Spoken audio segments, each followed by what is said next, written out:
అమ్మవారి అత్యంత అద్భుతమైనటువంటి చరితం శ్రీదేవి భాగవతం.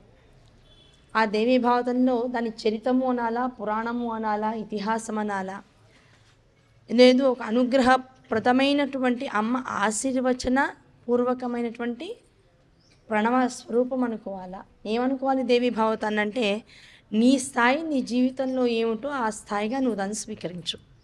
ఒక స్తోత్రం అనుకుంటావా, దేవీ భాగవతం మొత్తం స్తోత్రమే. ఒక మంత్రం అనుకుంటావా, దేవీ భాగవతం మొత్తం మంత్రస్వరూపమే.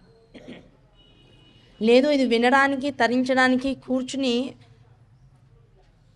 మన నిత్య కార్యక్రమాలు భౌతికంగా లౌకికంగా చేసుకునేటువంటి కార్యక్రమాలు వేటినైతే చేసుకుంటామో ఆ చేసుకునేటువంటి కార్యక్రమాల మధ్యలో ఒక పురాణంగా ఒక కథా శ్రవణంగా కనుక దేవీ భాగవతాన్ని తీసుకుంటావా, అది నీకు అత్యంతికమైన అంటే దాన్ని ఏమంటారు, దాన్ని మించినటువంటి అవకాశం. కాలాన్ని అనుభవపూర్వకంగా ప్రతి నిమిషాన్ని లెక్క పెట్టుకోకుండా భగవతి ఆరాధనలో గడపాలి అనుకుంటే పురాణ శ్రవణం ఒక్కటే మార్గం. కనుక ఆ పురాణ శ్రవణాన్ని కనుక నువ్వు స్వీకరించగలే, పురాణంగా దేవీ భాగవతాన్ని స్వీకరిస్తే కాలం అనేటువంటిది సుఖంగా గడుస్తూ ఉంటుంది. కనుక సుఖంగా నేను ఉండాలి, సుఖంగా నా వంశాలు ఉండాలి, సుఖంగా ఆ సంతోషంగా నాకు ఉత్తరోత్తర నా భవిష్యత్తు, నా జరిగిపోయినటువంటి వంశం, ఈ రెండు కూడా అన్ని లోకాల్లోనూ సుఖంగా ఉండాలని భావించేవాడు నిత్యం పురాణ శ్రవణం చేయాలి. పురాణ శ్రవణానికి ఉన్నటువంటి ఒకే ఒక నియమం ఏమిటాయి అంటే విశేషము, నువ్వు ఎలా ఉన్నావు, ఎలా కూర్చున్నావు, ఎలా విన్నావు అనే దాన్ని బట్టి సామాన్యమైనటువంటి ఒక కోరికను తీర్చేటువంటి స్థితి నుంచి అసామాన్యమైనటువంటి మోక్షాన్ని నీకు అందించే స్థాయి దాకా నీకు ఉపయుక్తం అవుతుంది. కనుక పురాణ శ్రవణం అనేటువంటిది ఎలాంటిది అంటే అందరినీ, అన్ని వర్గాల వారిని, అన్ని ఆశ్రమ ధర్మాల వాళ్ళని, అన్నీ ఇప్పుడు మనకి ఆ కులము అనేటువంటి వ్యవస్థ దేని బట్టి ఆధారపడింది అంటే, ఏదో ఇదివరకు ఒకప్పుడు చెప్తారు మనం చేసేటువంటి పనిని బట్టి కులము అని చెప్తారు. ఇప్పుడు ఆ స్థితి పోయింది. మనస్సుని బట్టి కులము, గుణముని బట్టి కులం. ఇది ఫైనల్. మనస్సును బట్టి కులమును బట్టి గుణం, కులము అనేటువంటిది నియంత్రింపబడుతున్నటువంటి రోజులు కనుక అందరి మనస్సులు బ్రహ్మత్వాన్ని పొందేటువంటి సిద్ధిని ఇచ్చేటువంటి పురాణం కనుక ఇక్కడ కూర్చున్నటువంటి వాళ్ళందరూ బ్రహ్మలే. కనుక బ్రాహ్మణ స్థితిని అంటే బ్రాహ్మణము అంటే అర్థం ఏమిటి, బ్రహ్మను నిరంతరము ఉపాసన చేసేటువంటి వాడు బ్రాహ్మణుడు. అటువంటి బ్రాహ్మణ స్థితిని ప్రతి మనస్సు యందు నిలుపుకుని తదేక నిష్ఠతో ఎవరైతే కూర్చుంటారో, ఇక్కడ కులము అనేటువంటిది మనసుకు సంబంధించింది, గుణముకు సంబంధించింది కనుక ఆ గుణము వెనకాల ఏ సంకల్పము భగవతి యొక్క కథలను వినాలి, నామాన్ని వినాలనేటువంటి దాంతో కూర్చుంటారో అందరి మనస్సుల యందు ఆ బ్రహ్మత్వము నిలుస్తుంది. కనుక ఇక్కడ కులవర్ణన అనేటువంటిది లేకుండా ఉన్నది. అత్యంత అద్భుతమైనటువంటి స్థాయిలో భిన్నత్వంలో ఏకత్వాన్ని మనందరికీ కూడా అర్థమయ్యేలా చెబుతూ ఈ చిన్న చిన్న కథల రూపంలో ఉన్నటువంటి వాటితోనే విశేషమైనటువంటి లబ్ధిని మనందరికీ చేకూర్చేటువంటి దేవీ భాగవతానికి మరల నమస్కరించుకుంటూ నిన్న మనం చెప్పుకున్నటువంటి విషయాలు, అమ్మవారు అహంకారం ధర్మము వల్ల ధర్మం చేస్తున్నాను అనేటువంటి విషయం వల్ల కూడా తెలియకుండానే జీవులందరిలో తను మాయాస్వరూపిణి అహంకారాన్ని చూపిస్తుంది. ఆ అహంకారం యొక్క పరాకాష్ఠ ఏమిటి, ఆ అహంకారం నిజంగా పెచ్చుమీరితే ఏ స్థాయిలో మానవుడు ఒక నిరంతరము కైలాసానికో నిరంతరము మణిద్వీపానికో వెళ్ళగలిగినటువంటి స్థాయి కలిగినటువంటి మహానుభావులకు కూడా ఈ ధర్మము వలన ఏర్పడినటువంటి అహంకారము వలన పాతాళ లోకానికి తొక్కబడతారనేటువంటి విషయాన్ని కూడా చెప్తూ వచ్చారు. కనుక ధర్మం అనేటువంటిది సత్యం, వేరే వేరే విషయాలు. ధర్మం అంటే నువ్వేం చేస్తున్నావు, ఇందాక అడిగారు గురువుగారు, ఏమడిగారు, నిత్య దైనందిక జీవితంలో మనం ధర్మాన్ని ఎలా ఆచరించాలి, మనం చేసేటువంటి ప్రతి పనిలోనూ ఏది ఉండాలి ఏది అక్కర్లేదు అది ఎలా తెలుస్తుంది, ఎవరి ధర్మాన్ని బట్టి, ఎవరి ఇంటి ఒక సదాచారాన్ని బట్టి, వాళ్ళ పరంపరానుగతంగా ఇంట్లో ఉన్నటువంటి పెద్దల పరంపరానుగతంగా వంశాచారాన్ని బట్టి, కులాచారాన్ని బట్టి, నాన్నగారికి ఉండేటువంటి అలవాట్లు, పెద్దలకు ఉండేటువంటి అలవాట్లని మనం కూడా స్వీకరించేదాన్ని బట్టి రకరకాల అలవాట్లు ఉంటాయి. ఆ అలవాట్లన్నింటిలోనూ మొట్టమొదట నువ్వు అలవరుచుకోవాల్సినటువంటి గుణం ఏదైనా ఉంది అంటే అది సత్యం. ముందు సత్యాన్ని పట్టుకో. అది ఇతరులను బాధ పెడుతుందా ఇబ్బంది పెడుతుందా అనేటువంటి దానికి వచ్చేస్తే ఆ సత్యాన్ని 10 మందికి చెప్పే విభాగంలో కాస్త దాని స్థాయిని తగ్గించు తప్ప ఎదుటివాడిని బాధ పెట్టకు. అది సత్యం, అది గుణం. అది అవతల వాడికి అహింసా మార్గాన్ని చూపిస్తూ ఉంటుంది. సత్యాన్ని ఆధారంగా చేసుకో. సత్యాన్ని వెలువరిచేటప్పుడు అవతలవాడి మనసు కష్టపెట్టేంత సత్యాన్ని చెప్పావా, అది కూడా నీకు పాపమే, కర్మని బాడి చేస్తుంది అది. కనుక అటువంటి పాపం మన వల్ల జరగకుండా ఉండడానికి ఏం చేయాలి, సత్యము స్థానంలో అహింసను కూడా ధర్మస్వరూపంగా తీసుకోవాలి. సత్యము అహింస అనేటువంటివి 2 మార్గాలు. ఈ సత్యము అహింస అనేటువంటివి ఏ జీవుడు నిరంతరము పాటిస్తూ ఉంటాడో అటువంటి వాడు అధర్మం చేయడానికి అవకాశం లేదు. అన్నం తింటున్నావు, అహింసని చేయాలి. అహింసని చేయాలి అంటే అయ్యో అన్నం వండుతున్నాను, కూరలు వండుతున్నాను, పప్పు వండుతున్నాను, అగ్ని వెలిగిస్తున్నాను, దాంతోపాటు ఇల్లు తుడుస్తున్నాను, పసుపు వేస్తున్నాను, దీనివల్ల ఎంత బ్యాక్టీరియా చనిపోతుంది, నా ఎదుర్కొంటే రకరకాల చెట్ల ఆకులు తీస్తున్నాను, దాన్ని విస్తరిగా కుడుతున్నాను, దాన్ని బాధ పెడుతున్నాను, కోసేటప్పుడు చెట్టును బాధ పెడతాను, ఇవన్నీ హింసలేగా. ఇంత హింస చేస్తూ ఉన్నప్పుడు ఇంక నీకు అహింస అనేటువంటిది ఎక్కడి నుంచి వచ్చింది అంటే, అంత విస్తట్లోనూ ఏ పరబ్రహ్మ స్వరూపంగా అన్నాన్ని అయితే వడ్డించుకుని నువ్వు కూర్చుని భోజనం చేయడానికి కూర్చున్నావో బ్రహ్మబలి చేసుకోవాలి. అక్కడ పంచబలులు ఉంటాయి. ఆ పంచబలులకి కూడా నువ్వు మొట్టమొదటి తినేటువంటి ఆహారాన్ని తర్పణం చేసి, ఆ తర్పణానికి చక్కగా మంత్రం ఉంటుంది, ఆ మంత్రం చదువుకుంటూ దానికి ఉపాసన చేసి ఆ కార్యక్రమం ద్వారా భూతబలి చేసిన తర్వాత మాత్రమే ఈ శరీరంలో ఉన్నటువంటి వైశ్వానర అగ్నికి ఆహారాన్ని ఇవ్వగలిగినటువంటి అధికారికత నీకు వస్తుంది. ఊరికే తిన్నావా, ఈ జన్మకి ఆ అన్నం ఏదైతే ఇవాళ ఏ మెతుకు మీద అయితే నీ పేరు రాస్తుంది అనుకుంటున్నావో ఆ మెతుకు నీ శరీరంలోకి వెళ్ళే లోపల ఎన్ని రకాల సూక్ష్మజీవులు కానీ, మిగతా కూరగాయల్లో పురుగులు కానీ, అగ్ని వెలిగించంగానే దహనమైపోయినటువంటి క్రిమికీటకాదులు కానీ, వాటన్నిటిని నాశనం చేసినటువంటి పాపం అంతా కూడా హత్యాదోషంగా నీకు సంక్రమిస్తూ ఉంటుంది. అంటే 10 మందిని చంపి రక్తపు కూడు తిన్న పాపం వస్తుంది నిజం చెప్పాలంటే. కనుక ధర్మం ఏమిటి, వర్గాన్ని బట్టి అంటే బ్రహ్మత్వము యజ్ఞోపవీతంగా కనుక నేను పట్టుకుంది అంటే తప్పనిసరిగా పంచబలులు ఇచ్చిన తర్వాత మాత్రమే వైశ్వనారాగ్ని తృప్తి చేసుకోవాలి. ఇతర కులములందు ఉన్నటువంటి వాళ్ళు ఎలా, మాకు ఈ అవకాశం లేదు కదా, మంత్రం అనేటువంటి స్పష్టంగా చెప్పేటువంటి అవకాశం మాకు లేదు కనుక నువ్వు తినే కన్నా ముందు ఎవరైనా పేదవాడిని చూసుకుని తనంతట తానుగా ఆయన ఇంటి ముందు నుంచి వెళ్ళేటువంటి వాడు బ్రహ్మం అయితే వాడికి స్వయం పాకం ఇవ్వు. లేదు ఆకలి కోసం అలమటిస్తున్న వాళ్ళైతే కాస్త అన్నం వాడికి పెట్టి మిగిలింది నువ్వు తినే అర్థమే తప్ప ఉన్నది నువ్వు తినేటువంటి అధికారికత నీకు ఎప్పుడు కూడా లేదు. అటువంటి ధర్మాన్ని కనుక నువ్వు జీవితంలో పాటించగలిగినట్లయితే, చేసేటువంటి స్నానం సంకల్పపూరితంగా చేసినట్లయితే, ఆ చేసేటువంటి స్నానం యందు సకల సమస్త నదీ నదములన్నిటినీ కూడా అక్కడ మనం మానసికంగా అక్కడ తెచ్చుకున్నట్లయితే, ఇలా ప్రతి పని యందు మాట్లాడే మాట, ఆలోచించే ఆలోచన, బుద్ధిలోకి వచ్చేటువంటి మనస్సు, ఈ మనస్సు ద్వారా కలిగేటువంటి భావనలు, ఆ భావనల ద్వారా ఉండేటువంటి వ్యక్తీకరణ, వీటన్నింటి యందు ఎప్పుడైతే బ్రహ్మత్వము సంతరించుకుంటుందో, సత్యము అహింస అనేటువంటివి సంతరింపబడుతూ ఉంటాయో అది ధర్మాచరణముకు దారితీస్తుంది. అంతకుమించి ఇంకేమీ లేదు. ఆ ధర్మ ఆచరణము, ఈ ధర్మాచరణమే ఇక్కడ వ్యాసుల వారు జనమేజయుడికి అర్థమయ్యేటట్లుగా చెప్తున్నారు. జనమేజయ, నీకు తెలియకుండానే అహంకారం నీలోకి వస్తుంది. నువ్వు ఎంత అనుకున్నా సరే నేను ధర్మము ద్వారా అర్థకామ మోక్షాన్ని పొందాలనేటువంటి కాంక్షతో ఉన్నానంటే మోక్షమంత తేలిగ్గా నీ దాకా రావడానికి అవకాశం లేదు. అందుకనే వివాహం అప్పుడు కూడా ధర్మ అర్థ కామములు అంటాడు తప్ప మోక్షం ఎవరిది వారిదే అంటాడు. ఆ మోక్షస్థితికి వచ్చేటప్పటికి కాస్త గ్యాప్ పెట్టాడు. ఆ మోక్షం ఎలాంటిది అంటే తనంతట తాను వరించాలి, అది సంకల్పం చేయడం కూడా మోక్షానికి దూరం చేస్తుంది అంటాడు. కనుక మోక్షాన్ని అనుకుని 4 సార్లు నేను మోక్షం కోసం అనుకున్నా కూడా నీ అహంకారమే అవుతుంది అంటుంది. మన అహంకార రాహిత్య స్థితి ఎలా వస్తుంది? అమ్మ ఏది ఇస్తే అది నాకు మోక్షమే. ఆ మోక్షం ఎక్కడ సిద్ధిస్తుంది? శరీరం పడిపోయాక నువ్వు కోరుకునే మోక్షం కామ్యం అవుతుంది. దానివల్ల కూడా నీకు బుద్ధి ఒక్కోసారి చపలచిత్తమయ్యేటువంటి స్థితి ఉంటుంది. కనుక ఉండగానే నువ్వు జపం చేస్తున్నావు, అన్నం తింటున్నావు, అన్నం వండుతున్నావు, ఇల్లు ఉడుచుకుంటున్నావు, బట్టలు ఉతుక్కుంటున్నావు, లేకపోతే బయటికి ఒక కార్యస్థలానికి వెళ్ళి నీ పని నువ్వు చేసుకుని వస్తున్నావు, 10 మందితో మాట్లాడుతున్నావు, గుడికి వస్తున్నావు, ఎవరికైనా దానం చేద్దాం, నువ్వు 4 పళ్ళు కొనుక్కున్నావు, ఏది చేసినా ఆ పని చేసిన దానివల్ల నువ్వు ఆనందాన్ని పొందాలి. ఓ పని చేస్తున్నాను, ఆనందాన్ని పొందాలి. చేస్తూ ఉన్నప్పుడు ఆనందాన్ని పొందాలి, పని అయిన తర్వాత ఆనందాన్ని పొందాలి. దాన్ని ఏ సంకల్పంతో తీసుకొచ్చావో ఆ పని కూడా పూర్ణం చేసిన తర్వాత ఆనందాన్ని పొందాలి.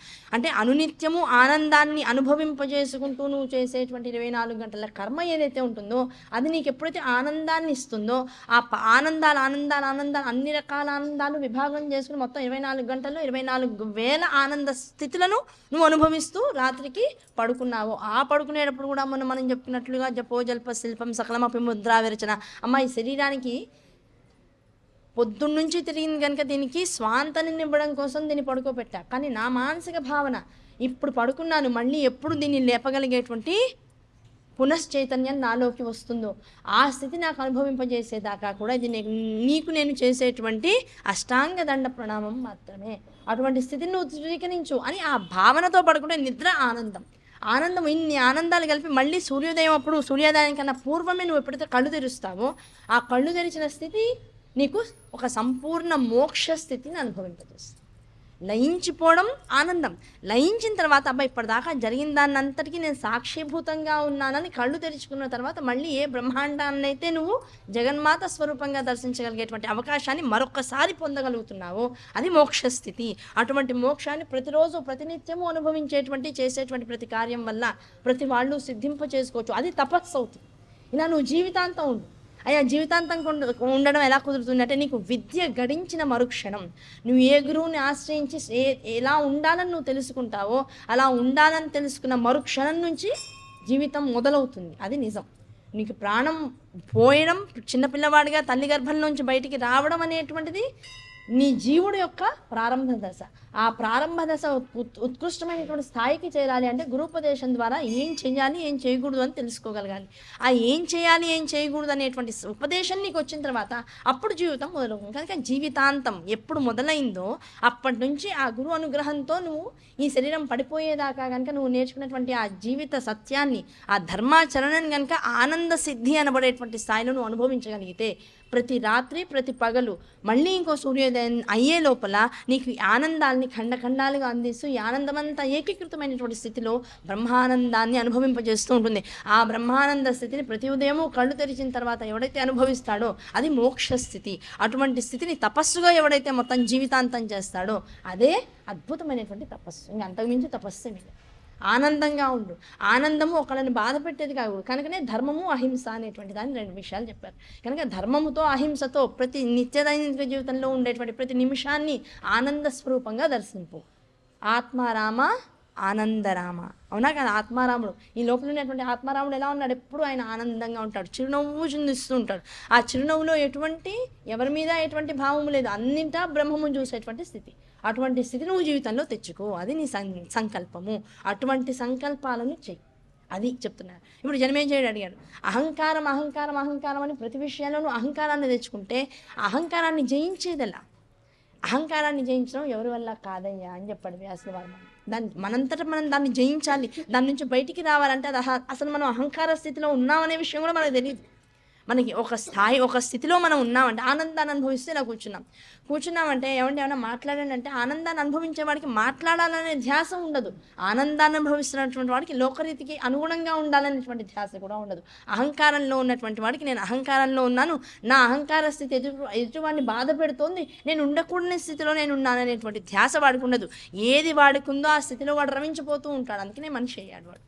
ఆ రమించిపోయే స్థితిలోంచి బుద్ధి కుశలంతో కనుక అమ్మవారి నామాన్ని నిత్యం స్మరించినట్లయితే నువ్వు ఏ స్థితిలో ఉన్నావో ఆ స్థితి ధర్మ మార్గంలోకి తీసుకువెళ్తుంది. కనుక అహింస, ధర్మము, దాంతో ఆ ధర్మంలో ఉన్నటువంటి మొట్టమొదటి మాట ఏమిటి? ధర్మం అంటేనే అమ్మ. ఆ అమ్మని నిరంతరం పట్టుకున్నటువంటి వాడికి ఎటువంటి వైక్లభ్యం రావడానికి అవకాశం లేదు. వైక్లభ్యము అంటే ఆటంకం. అటువంటి ఆటంకం జీవితంలో ఏ స్థాయిలో వచ్చినా మనిషి దారి తప్పేటువంటి అవకాశం ఉంటుంది. ఎన్నిసార్లు దారి తప్పినా పర్వాలా, ఒకసారి నీ దారి తెలుసుకున్నాక మాత్రం ఇంకా తప్పకు. దారి తెలుసుకునేదాకా దారి తప్పుతావు. ఇక్కడికి ఎలా రావాలని తెలుసుకునేదాకా రకరకాల ప్రయత్నాలు చేస్తావు. ఒకసారంటూ ఒక కారో బస్సు ఎక్కి పలానా చోట దింపునాయన అంటే మాకు తెలుసండి మేము దింపుతా ఉన్నాక నువ్వు ఇంకా ఆలోచిస్తావా? ఇంకా ఆలోచించడానికి అవకాశం లేదు. రాత్రి టికెట్ కొనుక్కుని పొద్దున్నే తిరుపతిలో దిగుతావు. ఆ తిరుపతిలో దిగుతాననే విషయం నీకు తెలిసిన తర్వాత ప్రశాంతంగా పడుకుంటావు. ప్రశాంతంగా ఎందుకు పడుకుంటావు? నడిపేవాడు కూడా ఉన్నాడనే విషయం తెలుసు. ఈ జగత్తులో కూడా నువ్వు ఎప్పుడు ప్రశాంతంగా ఉన్నావు. అశాంతిని పొందకు. అశాంతిని పొందుతున్నావు అంటే ఆ డ్రైవర్ని డిస్టర్బ్ చేసి నేను కనుక స్టీరింగ్ పట్టుకుంటానంటే అప్పుడు టెన్షన్ స్టార్ట్ అవుతుంది. ఒక డ్రైవర్ ఆధ్వర్యంలో ఒక బస్సు నడుస్తుంది, ఒక ట్రైన్ నడుస్తుంది, దీనిలో నేను ప్రశాంతంగా ఉంటాను, నేను చేరవలసిన గమ్యస్థానానికి చేరుతాననేటువంటి నమ్మకం నీకుంటే నువ్వు హాయిగా పడుకుంటావు, కాసేపు కులాసా కబుర్లు చెప్తావు, టీవీలో సినిమాలు చూస్తావు, ఫోన్లో నీకు నచ్చిన వాళ్ళతో ట్రావెలింగ్ చేస్తూనే మాట్లాడతావు. అసలు నీకు నువ్వు ఎటువైపు వెళ్తున్నాననే ధ్యాస కన్నా ఎక్కేసాను చేరుతాననేటువంటి నమ్మకం మాత్రమే ఉంటుంది. ఆ నమ్మకం నిత్యదైనిక జీవితంలో నీ జీవితాన్ని నువ్వు అనుభవిస్తూ కూడా ఒక డ్రైవర్ ఉందమ్మా, ఆవిడ శుభ్రంగా తీసుకెళ్తోంది, పుట్టినప్పటి నుంచి నీ గమ్యస్థానం ఆవిడకి బాగా తెలుసు. వదిలే, నువ్వు చేసేది చేస్తూ పో. నీ గమ్యస్థానం గురించో నీ సంకల్పాల గురించో నువ్వు పట్టించుకోకు. నేను ఇలా ఉండాలి అనుకుంటే సంకల్పపూరితంగా చెయ్యి. ఆ సంకల్పాలన్నీ పరమేశ్వర సంకల్పాల వాళ్ళు. నువ్వు ఎన్ని సంకల్పాలు జీవితంలో చేసినా ఫైనల్గా అయ్యేది పరమేశ్వర సంకల్పం. ఆ పరమేశ్వర సంకల్పాలుగా శివ సంకల్పాలుగా నీ జీవితాన్ని మార్చుకునేటంత స్థితి నీకు రాగలిగితే ఇంకా నువ్వేం ఆలోచించవు. ఉన్నదంతా శివ సంకల్పమేగా. ఇంకా నేను సంకల్పాలు ఎందుకు చేయడం? అవునా కదా? నేను పీల్చాలి, ఎన్నిసార్లు ఊపిరి పీల్చి ఎన్నిసార్లు ఊపిరి తీయాలో ఆల్రెడీ అక్కడ రాసి పెట్టేశాక ఇప్పుడు నేను దాని గురించి ఏం చేయాలి మరి? అయితే ప్రాణాయామాది నియమాలన్నీ కూడా ఇంకా వేస్టేనా అండి? ఇంకా మనమేమో పెద్ద చూసుకోకర్లేదా? ఈ యోగాసనాలు దీని ద్వారా ప్రాణాయామ స్థితుల ద్వారా మనలో ఉన్నటువంటి ఊపిరిని నిలుపుకోవడం, దాని ద్వారా మనం ఏ శ్వాసనైతే అసలు అర్థం పర్థం లేకుండా వదులుతున్నామో దాని ద్వారా లోపల నికరంగా ఉంచడం, పీల్చడం, వదలడం అనే దాని ద్వారా ఆయుష్ పెరుగుతుందని పెద్దలు చెప్తారు కదా. మరి దీనికి దానికి సాపత్యం ఎక్కడ పెడతారు? ఆయుష్ నిలవదు. నీ లోపల ఉన్నటువంటి ఈ యంత్రం ఏదైతే ఉందో అది అడ్డం పడకుండా నిలబెడుతుంది ప్రాణాయామం అనేటువంటిది. ఆయుష్ పెంచదు. ఆయుష్ పెంచేటంత ప్రాణాయామం చేయాలంటే తపస్సు చేయాలి. ఆ తపస్సు యోగిగా మారుస్తుంది. ఆ యోగిగా ఇప్పుడు మీరు చెప్పేవని తపస్సులుగానే అనిపిస్తున్నాయి కదా. ఆ తపస్సును నీ జీవితంలో ఉండేటువంటి విధి నిర్వహణని భాగంగా చేసుకుని ప్రతి విధిని కూడా చేస్తూ అది తపస్సుని భావిస్తే కనుక అది ఉన్నతమైన తపస్సు అవుతుంది. అలాంటి తపస్సును చేసేవాడికి అసలు క్రోధము లేదు, కామము లేదు, ఆసక్తి లేదు, దేని యందు కూడా వ్యామోహం లేదు, ఏది లేదు. ఈ చతుర్విధ పురుషార్థాలని సంపాదించాలనేటువంటి వాడు ఈ ధర్మార్థ కామ మోక్షాలని పట్టుకుని దాని ద్వారా నా స్థితిని ఉన్నతమైన స్థితికి తెచ్చుకోవాలనుకునేటువంటి వాడు ఎట్టి పరిస్థితుల్లో కామక్రోధ లోభమోహ మదమాత్సర్యాల బారిన పడేటువంటి అవకాశం లేదు. వాడు ఎప్పుడు ప్రశాంతంగా యోగిలా ఉంటాడు. ఆ యోగిలా ఉన్నవాడికి అదేగా ప్రాణాయామం అంటే. నువ్వు భారంగా పీలుస్తున్నావు అంటే సంథింగ్ ఈజ్ రాంగ్. నీ ఊపిరి లోపల నుంచి భారంగా వస్తుంది, పీలుస్తున్నప్పుడు నొప్పిగా అనిపిస్తుంది. నొప్పిగా ఉంటుంటే వెనకాల వెన్నులోంచి కూడా పోటు వస్తుంది, చెమటలు పడుతున్నాయి అంటే ఏదో తేడా ఉన్నట్లు అర్థం. అది రోజు ఉంటుంది, ఆ ఉండట్లా ఎప్పుడో ఒకసారి ఉంటుంది. ఆ ఎప్పుడో ఒకసారి ఉన్న దాన్ని నువ్వు ఏదో తేడా ఉందని ఎలా గమనిస్తున్నావో, యోగ అనేటువంటి వాడు ఎప్పుడు మనిషిగా పుట్టినటువంటి వాళ్ళందరూ కూడా ఎప్పుడు ఉచ్ఛ్వాస నిశ్వాసాలను ఒకే స్థాయిలో తీసుకుంటూ ఉండాలి. వాటిల్లో తేడా వచ్చింది అంటే నీ ఆలోచనలోనూ, నీ శారీరక స్థితిగతుల్లోనూ, నీ లోపల ఉన్నటువంటి భావాల్లోనూ, నువ్వు చేసినటువంటి ఒక అధర్మ కార్యం వలన ఆ ఉచ్ఛ్వాస నిశ్వాసాల్లో తేడా వచ్చింది. అవి ఎప్పుడు ఒక్క స్టేబుల్గా ఉన్నాయి అంటే నువ్వు బాగున్నావు అని అర్థం. అలాంటి వాడికి చెమట కూడా పట్టదు, మలము శరీరం నుంచి బహిర్గతం కావడానికి అవకాశం లేదు. అందుకనే యోగ అనేటువంటి వాడికి మలమూత్రాదుల వల్ల బాధ లేదు.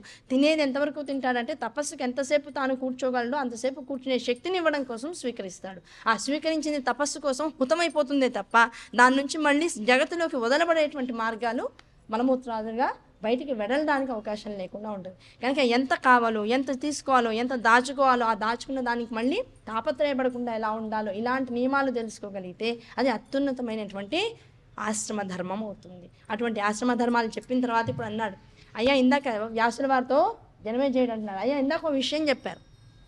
అహంకారంతో హరిశ్చంద్ర మహారాజు ఉన్నట్లుండి తన పిల్లవాడిని నేను ఇచ్చేస్తానని చెప్పేసి ప్రమాణం చేసి వరుణుడి దగ్గర ఇంత విషయాలు, ఇంత బలి కోసం పాపం ఇంత తాపత్రయపడి చివరికి గురువు అయినటువంటి వశిష్ఠుల వారిని కూడా అందులో ఇన్వాల్వ్ చేసి నానా రకాల ఇబ్బందులు పడి చివరికి తాను అబద్ధం చెప్పినటువంటి వాడై ఇంకా అబద్ధం నేను చెప్పననేటువంటి సంకల్పం తీసుకున్న తర్వాత ఇలా హరిశ్చంద్రుడు ఏ అహంకారంతో అయితే పనిచేశాడో, ఇంత ఇబ్బందులు పడ్డాడో, అలాగే ఒకానొక సమయంలో హైహైలు అనేటువంటి వంశీకులు కూడా ఈ అహంకారం చేతనే శరీరాలు వదిలేశారు.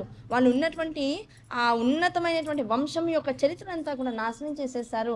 ఆ అహంకారం అనేటువంటిది వాళ్ళని పడేసింది అనేటువంటి మాట నిన్న మొత్తం ఈ హరిశ్చంద్రుడి విషయాలన్నీ చెప్పేటువంటి చివరిలో అన్నారు. ఆ హైహైలు ఎవరు అన్నారు. ఆ హైహైలు ఎవరు, వాళ్ళ చరిత్ర ఏమిటో చెప్పండి. అహంకారం అనేటువంటి దాన్ని తెలుసుకోవాలి అంటే ఎవరు ఎలా ఉన్నారు అహంకారం చేత, ఎలా మారారు అహంకారం చేత, అహంకారం పోయిన తర్వాత మళ్ళీ వాళ్ళు ఎలా ఉన్నారు, ఈ 3 విషయాలు తెలుసుకుంటే అహంకారం యొక్క గుణగణాలు నాకు అర్థమయ్యేటువంటి అవకాశం ఉంటుంది.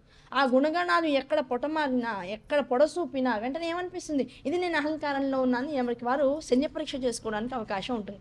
కనుక అహంకారం అంటే దాని యొక్క సగుణమైనటువంటి స్వరూపాన్ని ముందు నాకు చూపించాను, అందుకని నేను కథలు అడుగుతున్నాను అని జనమేజయుడు చెప్పాడు. అయ్యా ఇబ్బంది ఏం లేదు, ఈ కథలన్నీ కూడా చూడడానికి ఈ ఫలానా క్యారెక్టరు లేకపోతే ఇన్ని రకాల మనుషులు ఇందులో ఇన్వాల్వ్ అయ్యారు, వీళ్ళు ఎలా చేశారు, వాళ్ళు ఇలా చేశారని చెప్పుకుంటాం. కానీ ఇది ఎక్కడో అక్కడ లోపల అనునిత్యం జరిగేటువంటి స్వాభావిక సంఘర్షణ మాత్రమే.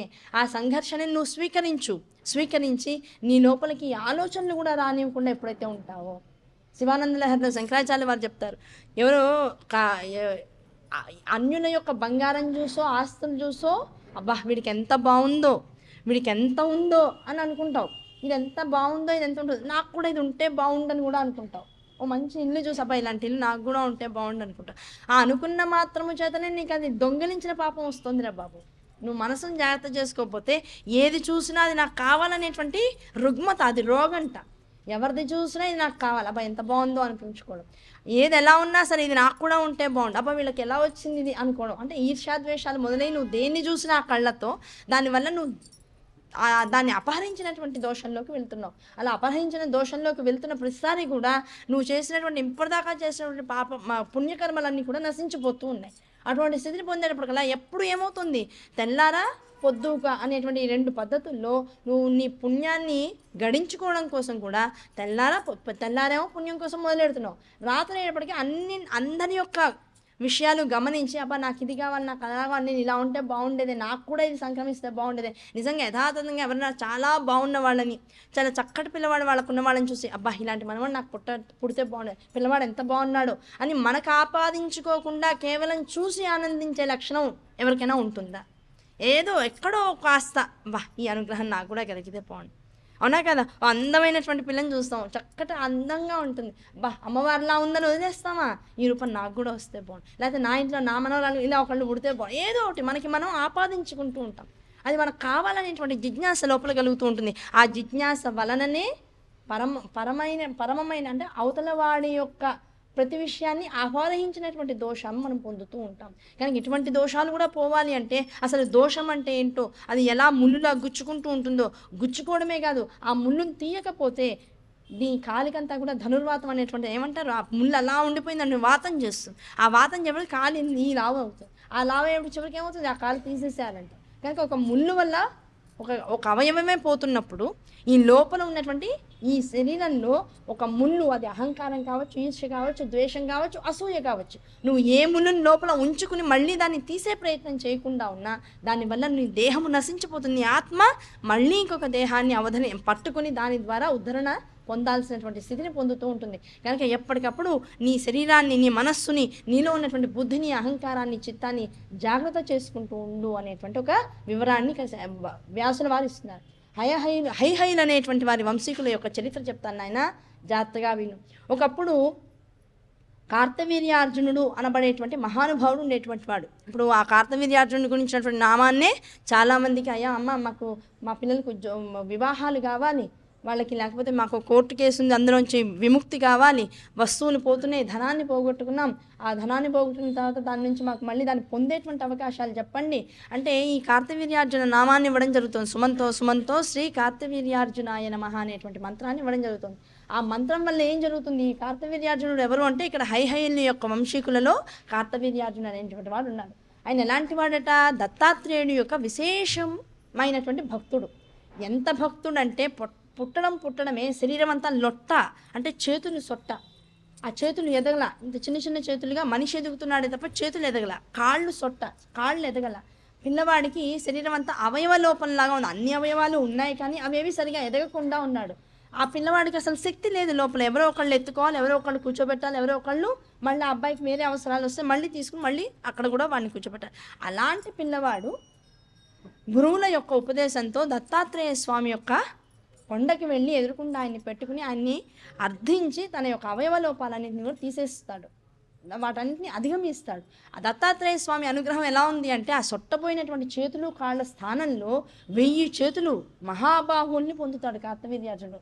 పైగా ఏమడుగుతాడు, నాయన నేను చేసినటువంటి తపస్సు కారణంగా నేనేది అడిగితే అది ఇస్తానంటున్నావు కదా, ఇవాళ నుంచి నీ భక్తులందరూ కూడా నా గురించి బాగా తెలుసుకుని నీ బదులు నన్ను వరం అడిగితే నేను ఆ వరాన్ని నీ దాకా విషయాన్ని రానివ్వకుండా నేనే తీర్చేయగలగాలి, నీ బదులు అందరి కోరికలు తీర్చగలిగేటువంటి శక్తిని నాకు ఇవ్వమని కోరుకుంటాడు. దాంతో దత్తాత్రేయులు వారు అంటారు, తీసుకో, ఇబ్బంది ఏం లేదు, నువ్వు నన్ను అనుకున్నా అంటే నిన్ను నేను అనుకున్నా సరే, ఎవరైనా సరే నిన్ను నమ్మితే చాలు, ఆ నిన్ను నమ్మితే చాలనుకునేటువంటి వాళ్ళందరికీ కూడా నువ్వు వెంటనే నిన్ను స్మరించిన వెంటనే వారి కోరికలన్నీ తీర్చగలిగేటువంటి శక్తిని కూడా నీకు ఇస్తున్నాను అంటాడు. అందుకనే కొన్ని లౌకికమైనటువంటి కార్యాలు శీఘ్రంగా సిద్ధించాలి, చాలా ఆలస్యం అయిపోతుంది, ఇంతకన్నా ఆలస్యం అయితే బాగుండదు అనిపించినటువంటి కార్యములన్నింటినీ కూడా సిద్ధింప చేసుకోవడం కోసం ఆ మంత్రాన్ని తీసుకుంటాం. ఆ సుమంతో శ్రీ కార్తవీర్యార్జునాయ నమః అనేటువంటి మంత్రంలో ఉన్నటువంటి కార్తవీర్యార్జునుడే ఇక్కడ పురుషుడు. ఈ వంశానికి ప్రథమ పురుషుడు. ఈ కార్తవీర్యార్జునుడు ఎవరైతే ఉన్నాడు వాడు మహాబలవంతుడు. దత్తాత్రేయుడి యొక్క అనుగ్రహాన్ని స్వీకరించిన తర్వాత ఆ బలమంతా కూడా ఆయనకు వచ్చింది. చివరికి ఆ బలంతోనే ఆయనకు అహంకారం కూడా వచ్చింది. అంత దత్తాత్రేయుడి యొక్క అద్భుతమైనటువంటి స్వరూపాన్ని, యోగ స్వరూపాన్ని, మాయా స్వరూపాన్ని కూడా దర్శించి ఆయన పెట్టేటువంటి సకల పరీక్షల్ని ఎదుర్కొని దత్తాత్రేయుడి యొక్క సంపూర్ణ అనుగ్రహాన్ని స్వీకరించినటువంటి వీర్యార్జునుడు కూడా చివరికి తాను పొందినటువంటి వరాలు ఏవైతే ఉన్నాయో ఆ వరాల చేత వచ్చినటువంటి అహంకారంతో పరశురాముడి చేత నరకబడి చచ్చిపోయాడు. కనుక అహంకారం అనేటువంటిది ఏ స్థాయిలో అయ్యో అయితే చచ్చిపోయినటువంటి వాడు మరి ఇప్పుడు మన అనుగ్రహాలు మనం అడిగితే మళ్ళీ వరాలు ఇస్తాడా, మరి శాపగ్రస్తుడు అయినట్టే కదా మరణించాడు అంటే భగవంతుడి చేతిలో మరణించాడు, భగవంతుడి ద్వారా వరాలు పొందాడు.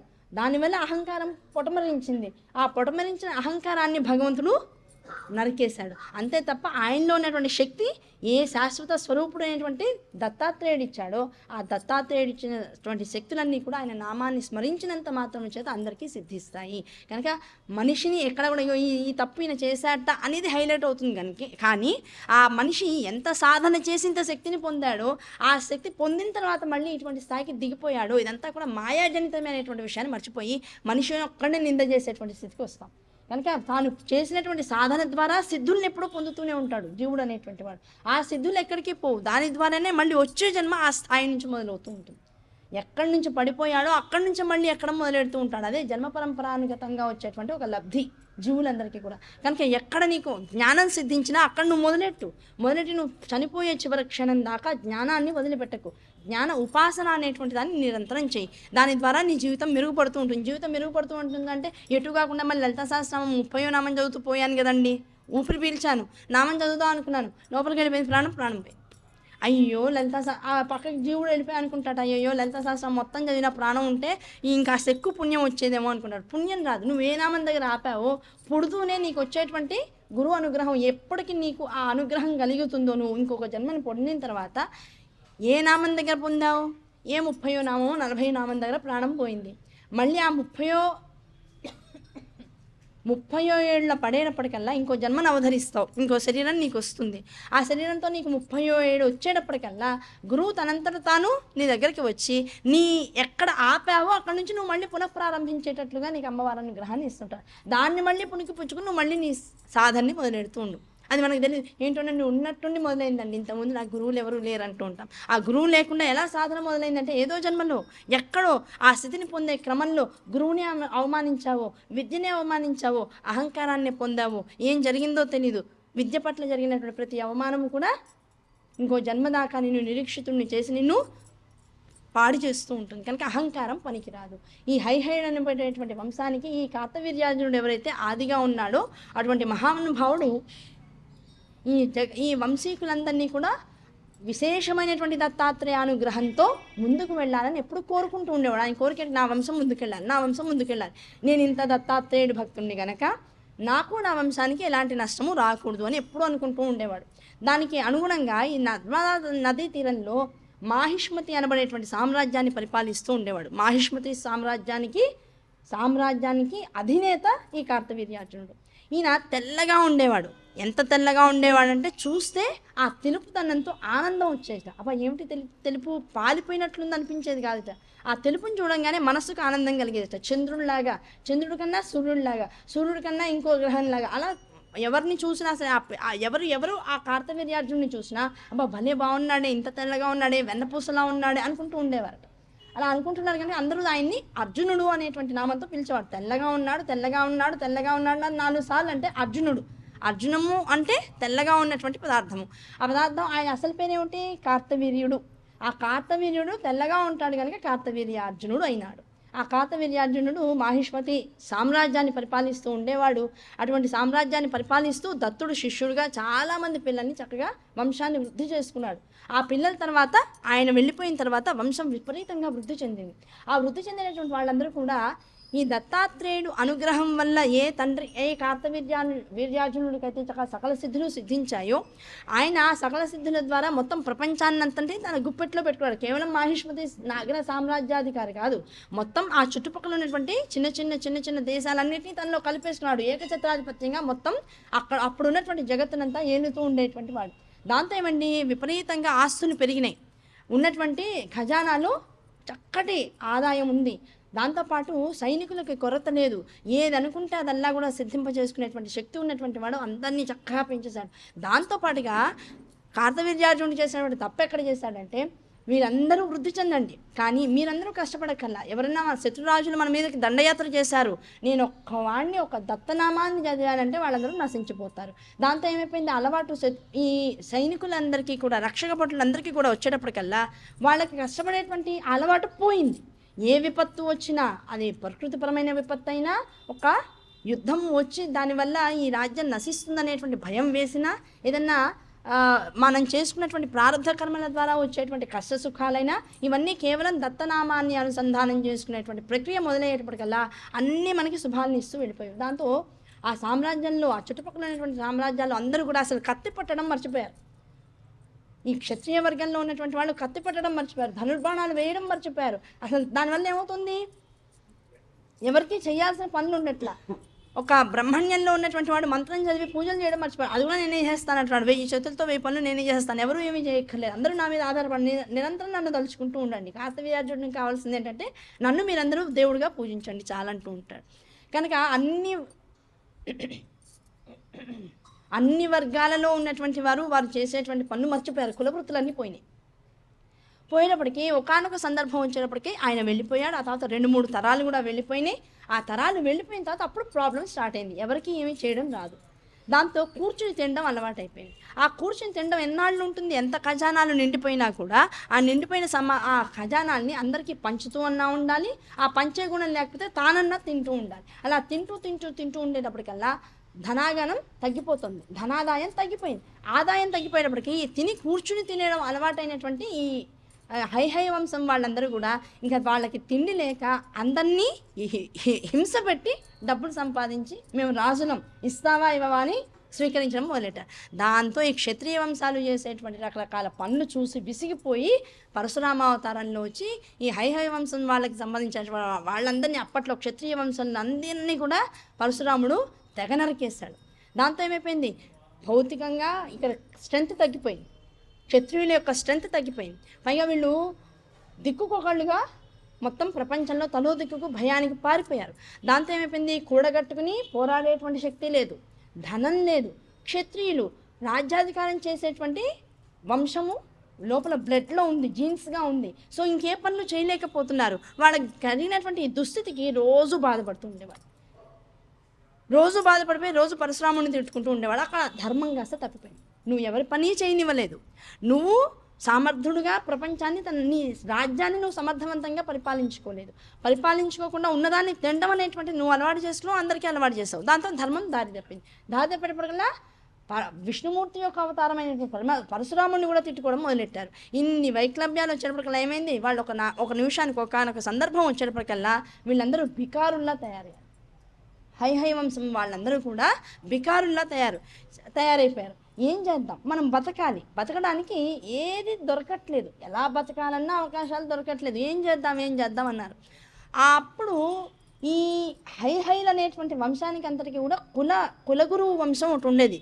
దాంతోపాటుగా ఈ రాజరిక వంశంలో ఉన్నటువంటి వాళ్ళు, రాజరిక కుటుంబాలు ఉన్నటువంటి వాళ్ళందరికీ కూడా ఒక పురోహితుడు ఉంటూ ఉండేవాడు. ఇంటికి ఒక పురోహితుడు అంటారు. అలాగే రాజుకి భృగువంశం వాళ్ళందరూ కూడా భార్గవులు అంటారు వాళ్ళని, భృగువంశానికి చెందినటువంటి వాళ్ళు. ఆ భృగువంశానికి చెందినటువంటి వాళ్ళు కులగురువులుగా పూజలు చేసేటువంటి వాళ్ళు, అర్చకులుగా ఉండేవాళ్ళు. ఈ అర్చకులకి గురువులకి వీళ్ళు ఏం చేశారు, విపరీతంగా అప్పట్లో ఎక్కడ పడితే అక్కడ డబ్బు వచ్చేది. వాళ్ళు వచ్చో పూజ చేయించంగానే, ఇదిగోండి ఇప్పుడే మొన్ననే మా మనవడి కోసమని ఓ సింహాసనం చేయించాం, మీ ఇంట్లో కూడా మీ మనవడు పుట్టాడు కదా, మా పిల్లాడికో బంగారు సింహాసనం, మీ పిల్లాడికో బంగారు సింహాసనం. అంటే అంత దాతృత్వంతో ఆ అర్చకుల వంశాన్ని అంతలా పోషించేశారు. వీళ్ళు కంచం చేయించుకుంటే వాళ్ళకు కంచం చేయించేవాళ్ళు, వీళ్ళు ఒక అద్భుతమైనటువంటి హంసతులిక తల్పాన్ని చేయించుకుంటే వాళ్ళకు హంసతులిక తల్పాన్ని చేయించేవాళ్ళు, వీళ్ళు ఇల్లు కట్టుకుంటే వాళ్ళకు ఇల్లు కట్టించేవాళ్ళు. వీళ్ళకి ఒక 1 కోటి రూపాయలు, కోటి మాడలు బంగారు నాణాలు ఆదాయం పెరిగితే వాళ్ళకు 50 కోట్లు ఇచ్చేసేవారు.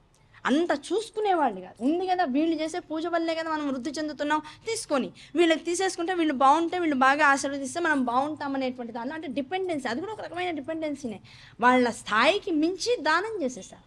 పైగా అవతల ఉన్నటువంటి వాడు ఎలాంటి వాడు, శ్రీవత్ససం అనబడేటువంటి ఆ విష్ణుమూర్తి యొక్క రొమ్ము మీద ఉన్నటువంటి పుట్టుమచ్చ నుంచి ఆవిర్భూతమైనటువంటి వాడు భృగువు. ఆ భృగు వంశీకులందరూ కూడా భార్గవులైనారు. అటువంటి భార్గవ వంశంలో ఉన్నటువంటి వాళ్ళందరూ నాకు అర్చకత్వాన్ని వహిస్తున్నారనేటువంటి భక్తిభావంతో దత్తాత్రేయ భక్తుడైనటువంటి కార్తవీర్యార్జునుడు ఎవరైతే ఉన్నాడో ఆ కార్తవీర్యార్జునుడి యొక్క వంశం వాళ్ళందరూ ఆ భృగువంశీకులందరినీ కూడా అంతలా గౌరవంగా చూసేవాడు. దాంతో ఏమైపోయింది, ఒకానొక సందర్భము కొన్ని తరాలు మారిపోయిన తర్వాత వీళ్ళ దగ్గర డబ్బులు లేకుండా అయిపోయింది. వీళ్ళకి ఒక సందర్భంలో ఒక ఆలోచన వచ్చింది, మనమేమో డబ్బులు లేని వాళ్ళం అయిపోయాము. 16,000 మంది ఒక చోటు చేరారట. ఎవరు, ఈ హైహైలు. తలో చోటుకి తలో మూలకి వెళ్ళిపోయి ఇల్లు లేక, తినడానికి లేక, కట్టుకోవడానికి లేక, తిని కూర్చునే అలవాటైపోయినటువంటి వాళ్ళు కష్టం పడలేక పాపం కుటుంబాలను ఎలా పోషించుకోవాలో అర్థం కాక ఓసారి ఏం చేశారు, అసలు ఎవరెవరు ఉన్నారా బాబు ఈ హై వంశానికి చెందిన వాళ్ళు, ఓసారికి రండి అని ఎవరు ఎక్కడికి వెళ్ళినా సరే అందరినీ కూడ తీసుకోవడం మొదలెట్టారు. ఆ కూడ తీసుకునే పనిలో మొత్తం 16,000 మంది ఒక చోటు చేరారు. అమ్మయ్య, మనం 16,000 మంది ఉన్నాం అనుకున్నారు. ఈ 16,000 మంది గురించి ఇప్పుడు మనం ఏం చేద్దాం, ఈ పరశురాముడి వల్ల మనకి ఇంక అసలు శక్తి లేకుండా అయిపోయింది. ఎలా ఇప్పుడు మనం మళ్ళీ ఒక రాజ్యాన్ని సంపాదించుకోవడమో, ధనాన్ని సంపాదించుకోవడమో, ఎలా బతకాలి మనం అని ఆలోచిస్తే అప్పుడు ఒకడు చెప్పాడు, అందులో ఓ మందబుద్ధి ఉన్నాడు, వాడు చెప్పాడు, ఒకప్పుడు మనకి అర్చకత్వాన్ని చేసేటువంటి వాళ్ళందరూ కూడా భార్గవులు అనేటువంటి నామంతో ఉండేవాళ్ళు. ఆ భార్గవులు ఇక్కడ దగ్గరలో ఉన్నటువంటి మాహిష్మతి నగరాన్ని మనం వదిలాం తప్ప వాళ్ళు వదల్లా. భార్గవులు మాహిష్మతి నగరాన్ని వదల్లా. కనుక వాళ్ళు ఎక్కడెక్కడున్నారో, వాళ్ళ నివాసాలు ఎక్కడ ఏర్పరచుకున్నారో చూద్దాం. అప్పట్లో మన వాళ్ళందరూ కూడా వాళ్ళకి విశేషంగా ధనాన్ని ఇచ్చేశారు, ఆస్తుల్ని రాసిచ్చేసేసారు, మాన్యాలు రాసిచ్చేసేసారు. కనుక మనం పాడేయం కానీ వాళ్ళు పాడవల. కనుక మనం వాళ్ళ దగ్గరికి వెళ్ళి, అయ్యా ఇదివరకు మా వంశీకులే, మా రాజవంశీకులే, మీకు అన్నీ కూడా చక్కగా ధనధాన్యాలు చక్కగా ఇనుమిక్కిలుగా ఇచ్చి ఉన్నారు, ఇవాళ మా పరిస్థితులు బాగాలేవు, కనుక మేమిచ్చిన ధనమే కనుక మాకు ఇప్పుడు అవసరార్థం మీరు ఏమైనా సహాయం చేస్తారా అని వెళ్ళి అడుగుదాం, తప్పే ఉంది, మంది వస్తు మార్పిడి విధానమే కదా అని చెప్పేసి బయలుదేరారు. బయలుదేరి ఆ మాహిష్మతి నగరంలో ఉన్నటువంటి ఆ భార్గవులందరినీ కూడా ఏకీకృతం చేసుకుని వాళ్ళు లక్షల సంతానం వాళ్ళది పెరిగిపోయింది బాగా. వాళ్ళ వంశం విపరీతంగా వృద్ధి చెందించారు. లక్షల్లో ఆ రోజుల్లో వీళ్ళు వేలల్లో ఉంటే వాళ్ళు లక్షల్లో, కోటికి దగ్గరగా ఉన్నారట వాళ్ళ వంశీయులందరూ. అందరూ ఏం చేశారు, ఒకే చోట ఇళ్ళు కట్టుకున్నారు. వాళ్ళది ఒక పెద్ద నగరం అయిపోయింది. అర్చక వంశానికి, భార్గవ వంశానికి చెందినటువంటి వాళ్ళందరూ కూడా ఒక నగరాన్ని వాళ్ళ సొంతం చేసేసుకున్నారు. ఆ సొంతం చేసుకుని ఎవరి ఇళ్లలో వాళ్ళు ధర్మబద్ధంగా బతుకుతున్నారు.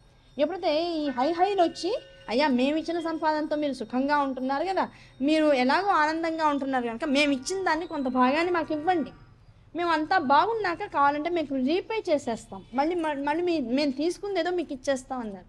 వాళ్ళేమన్నారు, మా దగ్గర ఏం మిగిలాయి, ఏదో ఇల్లు కట్టుకున్నాను, నగరాన్ని కట్టుకున్నాం, మమ్మల్ని మేము పోషించుకుంటున్నాను తప్ప అంతంత డబ్బు మా దగ్గర లేదు అని కొంతమంది అన్నారు. ఇంకొంతమంది ఏమన్నారు, మీరు మీ పెద్దవాళ్ళు, మీ ముందు తరం వాళ్ళు దానం చేసేసారు, దానం చేసిన దాన్ని తిరిగి పొందడం అనేటువంటిది ఏదైతే ఉంటుందో, తీసుకోవడం అనేటువంటిది నిజంగా ఒక 15 తరాల వాళ్ళని పితృవంశం నుంచి కూడా బయటికి తరిమేస్తారు వాళ్ళందరూ. కనుక మీ పెద్దవాళ్ళు నరకాన్ని అనుభవిస్తారు, మీకు అది మహాపాతకం. దానం చేసిన దాన్ని తిరిగి అడగకూడదు, ఎట్టి పరిస్థితుల్లో అడగకూడదు అనేటువంటి విషయాన్ని తెలిసి కూడా ఇప్పుడు మీరు తప్పు చేశారనుకో, మా దాకా వచ్చి పైగా ఈ విషయం చెప్పిన తర్వాత మమ్మల్ని ఉద్ధరించి మమ్మల్ని పోషించేటువంటి రాజవంశం తప్పు చేయకూడదు అనేటువంటి కాంక్షతో చెప్తున్నాం, మేము ఇవ్వము, మీరు అడగండి అని చెప్పారు. కానీ లేదన్నారు కొంతమందిని, కొంత భావించారు. ఇలా తీసుకోకూడదు కొంతమంది అన్నారు, అంతగా తీసుకునేవి కూడా ఏమున్నాయిలే అని మిగతా వాళ్ళు వదిలేశారు. మొత్తం 16,000 మంది నిరుత్సాహంతో యువతలకు వచ్చేస్తే ఈ భార్గవుల్లో ఇంకో మందమతి ఉన్నాడు. వాడు వెనకాల నుంచి వచ్చాడు. వాడు ఏం చేస్తున్నాడు, వీళ్ళందరూ బాగానే ఉన్నారు కదా, ఇళ్లల్లో అన్నీ బాగానే మంచి బంగారము వ్యవస్థ అన్నీ ఉంది కదా, లేదని ఎందుకు చెప్పారు అని ఆలోచించి, వాడికి ఇదేదో పెద్ద అధర్మంగా వచ్చింది. అందరూ అబద్ధం ఆడారు, మనల్ని పోషించిన రాజుల దగ్గరికి వచ్చి పాపం అడుగుతుంటే కూడా మన వాళ్ళు నో అన్నారు, ఇది అన్యాయం కాదా అనుకుని పాపం కాస్త బాధపడ్డాడు. ఆ బాధపడ్డ వాడికి మళ్ళీ పైనుంచి ద్రవ్యం పడింది. ఏముంటుంది, ఏదో అగ్నిలో కనుక ఆజ్యం పోస్తే ఇంకాస్త పెరుగుతుందంటూ ఉంటారు కదా. ఆ రాత్రిపూట ఈ భార్గవ వంశీకులందరూ కూడా ఒక ఆలోచన చేశారట, ఈ హైలు ఏదో ప్రస్తుతానికి వెళ్ళారే కానీ ఒకవేళ మళ్ళీ ఆశించి వస్తే, ఎవరినన్నా అడిగితే వీళ్ళు బాగున్నారా బాగాలేదా అని చెప్తే మనం అందరం బాగున్నాం, బాగా స్థిరపడ్డామని ఎవడైనా చెప్తాడు. ఇప్పుడు వాళ్ళందరూ ఆ మాటలు నమ్మి మళ్ళీ వచ్చారనుకో మన దగ్గరికి, ఇళ్లల్లోకి వచ్చారనుకో, ఇప్పుడు బయట కూర్చుని మాట్లాడాం, ఇళ్లల్లోకి వస్తే అన్ని రకాల వస్తువులు కనపడుతున్నాయి. ఆ వస్తువుని ఇప్పుడు మనందరం ఇలాగే పెట్టుకుంటే ఎప్పటికైనా అది మనకి ఇబ్బందే. కనుక వీటన్నిటిని ఏం చేద్దామంటే, మన నగరం మధ్యలో ఖాళీ స్థలం ఉంది కనుక, ఎకరాల స్థలం ఉంది, వీళ్ళు వాళ్ళ ఇళ్లల్లో ఉన్నటువంటి బంగారాన్ని పాతేయడానికి దాదాపుగా 30 ఎకరాల స్థలం పట్టిందిట. ఆ 30 ఎకరాల స్థలం 100 అడుగుల కిందకి తవ్వారట. అంటే ఎంత ఉందో చూడండి.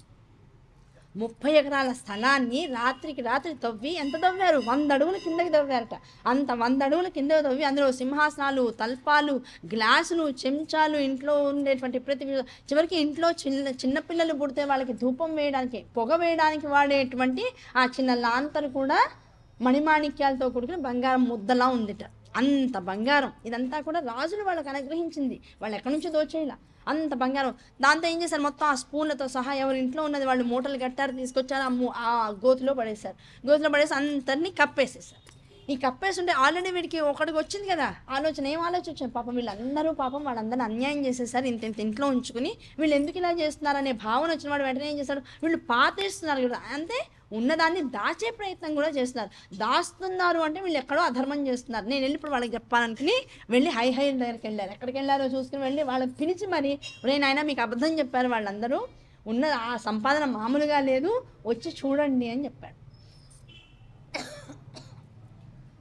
ఎప్పుడైతే భార్గవులకు సంబంధించినటువంటి వాడే ఒకడు వచ్చి విషయాన్ని చెప్పాడో హైహైలకు కోపం వచ్చింది. మిమ్మల్ని పోషించిన వాళ్ళం మేము, మీకు ఇచ్చిన వాళ్ళం మేము, పోనీ ఉంది ఇవ్వలేమని చెప్పగలగాలి ధైర్యంగా, అంతే తప్ప లేదని అబద్ధం చెప్పి మళ్ళీ మేము మా మానాన మేము వెళ్ళిపోతున్న వాళ్ళం వస్తామేమో అనే భయంతో, అంటే మా పట్ల ఎక్కడా కూడా మీకు నమ్మకం లేదు, దయ లేదు. కనీసం మమ్మల్ని పోషించినటువంటి రాజుల యొక్క పిల్లలు వీళ్ళు, ఆ తరము, ఆ వంశం అనేటువంటి గౌరవ మర్యాదలు కూడా లేవు. అలా లేకుండా వ్యవహరించి మీ సమస్త సంపదని కూడా భూస్థాపితం చేసుకున్నారు అంటే అది మీరు అనుభవించడానికి లేదు, మేము అనుభవించడానికి లేదు, అది ఇంకెవరూ అనుభవించడానికి లేదని ఏం చేశారు?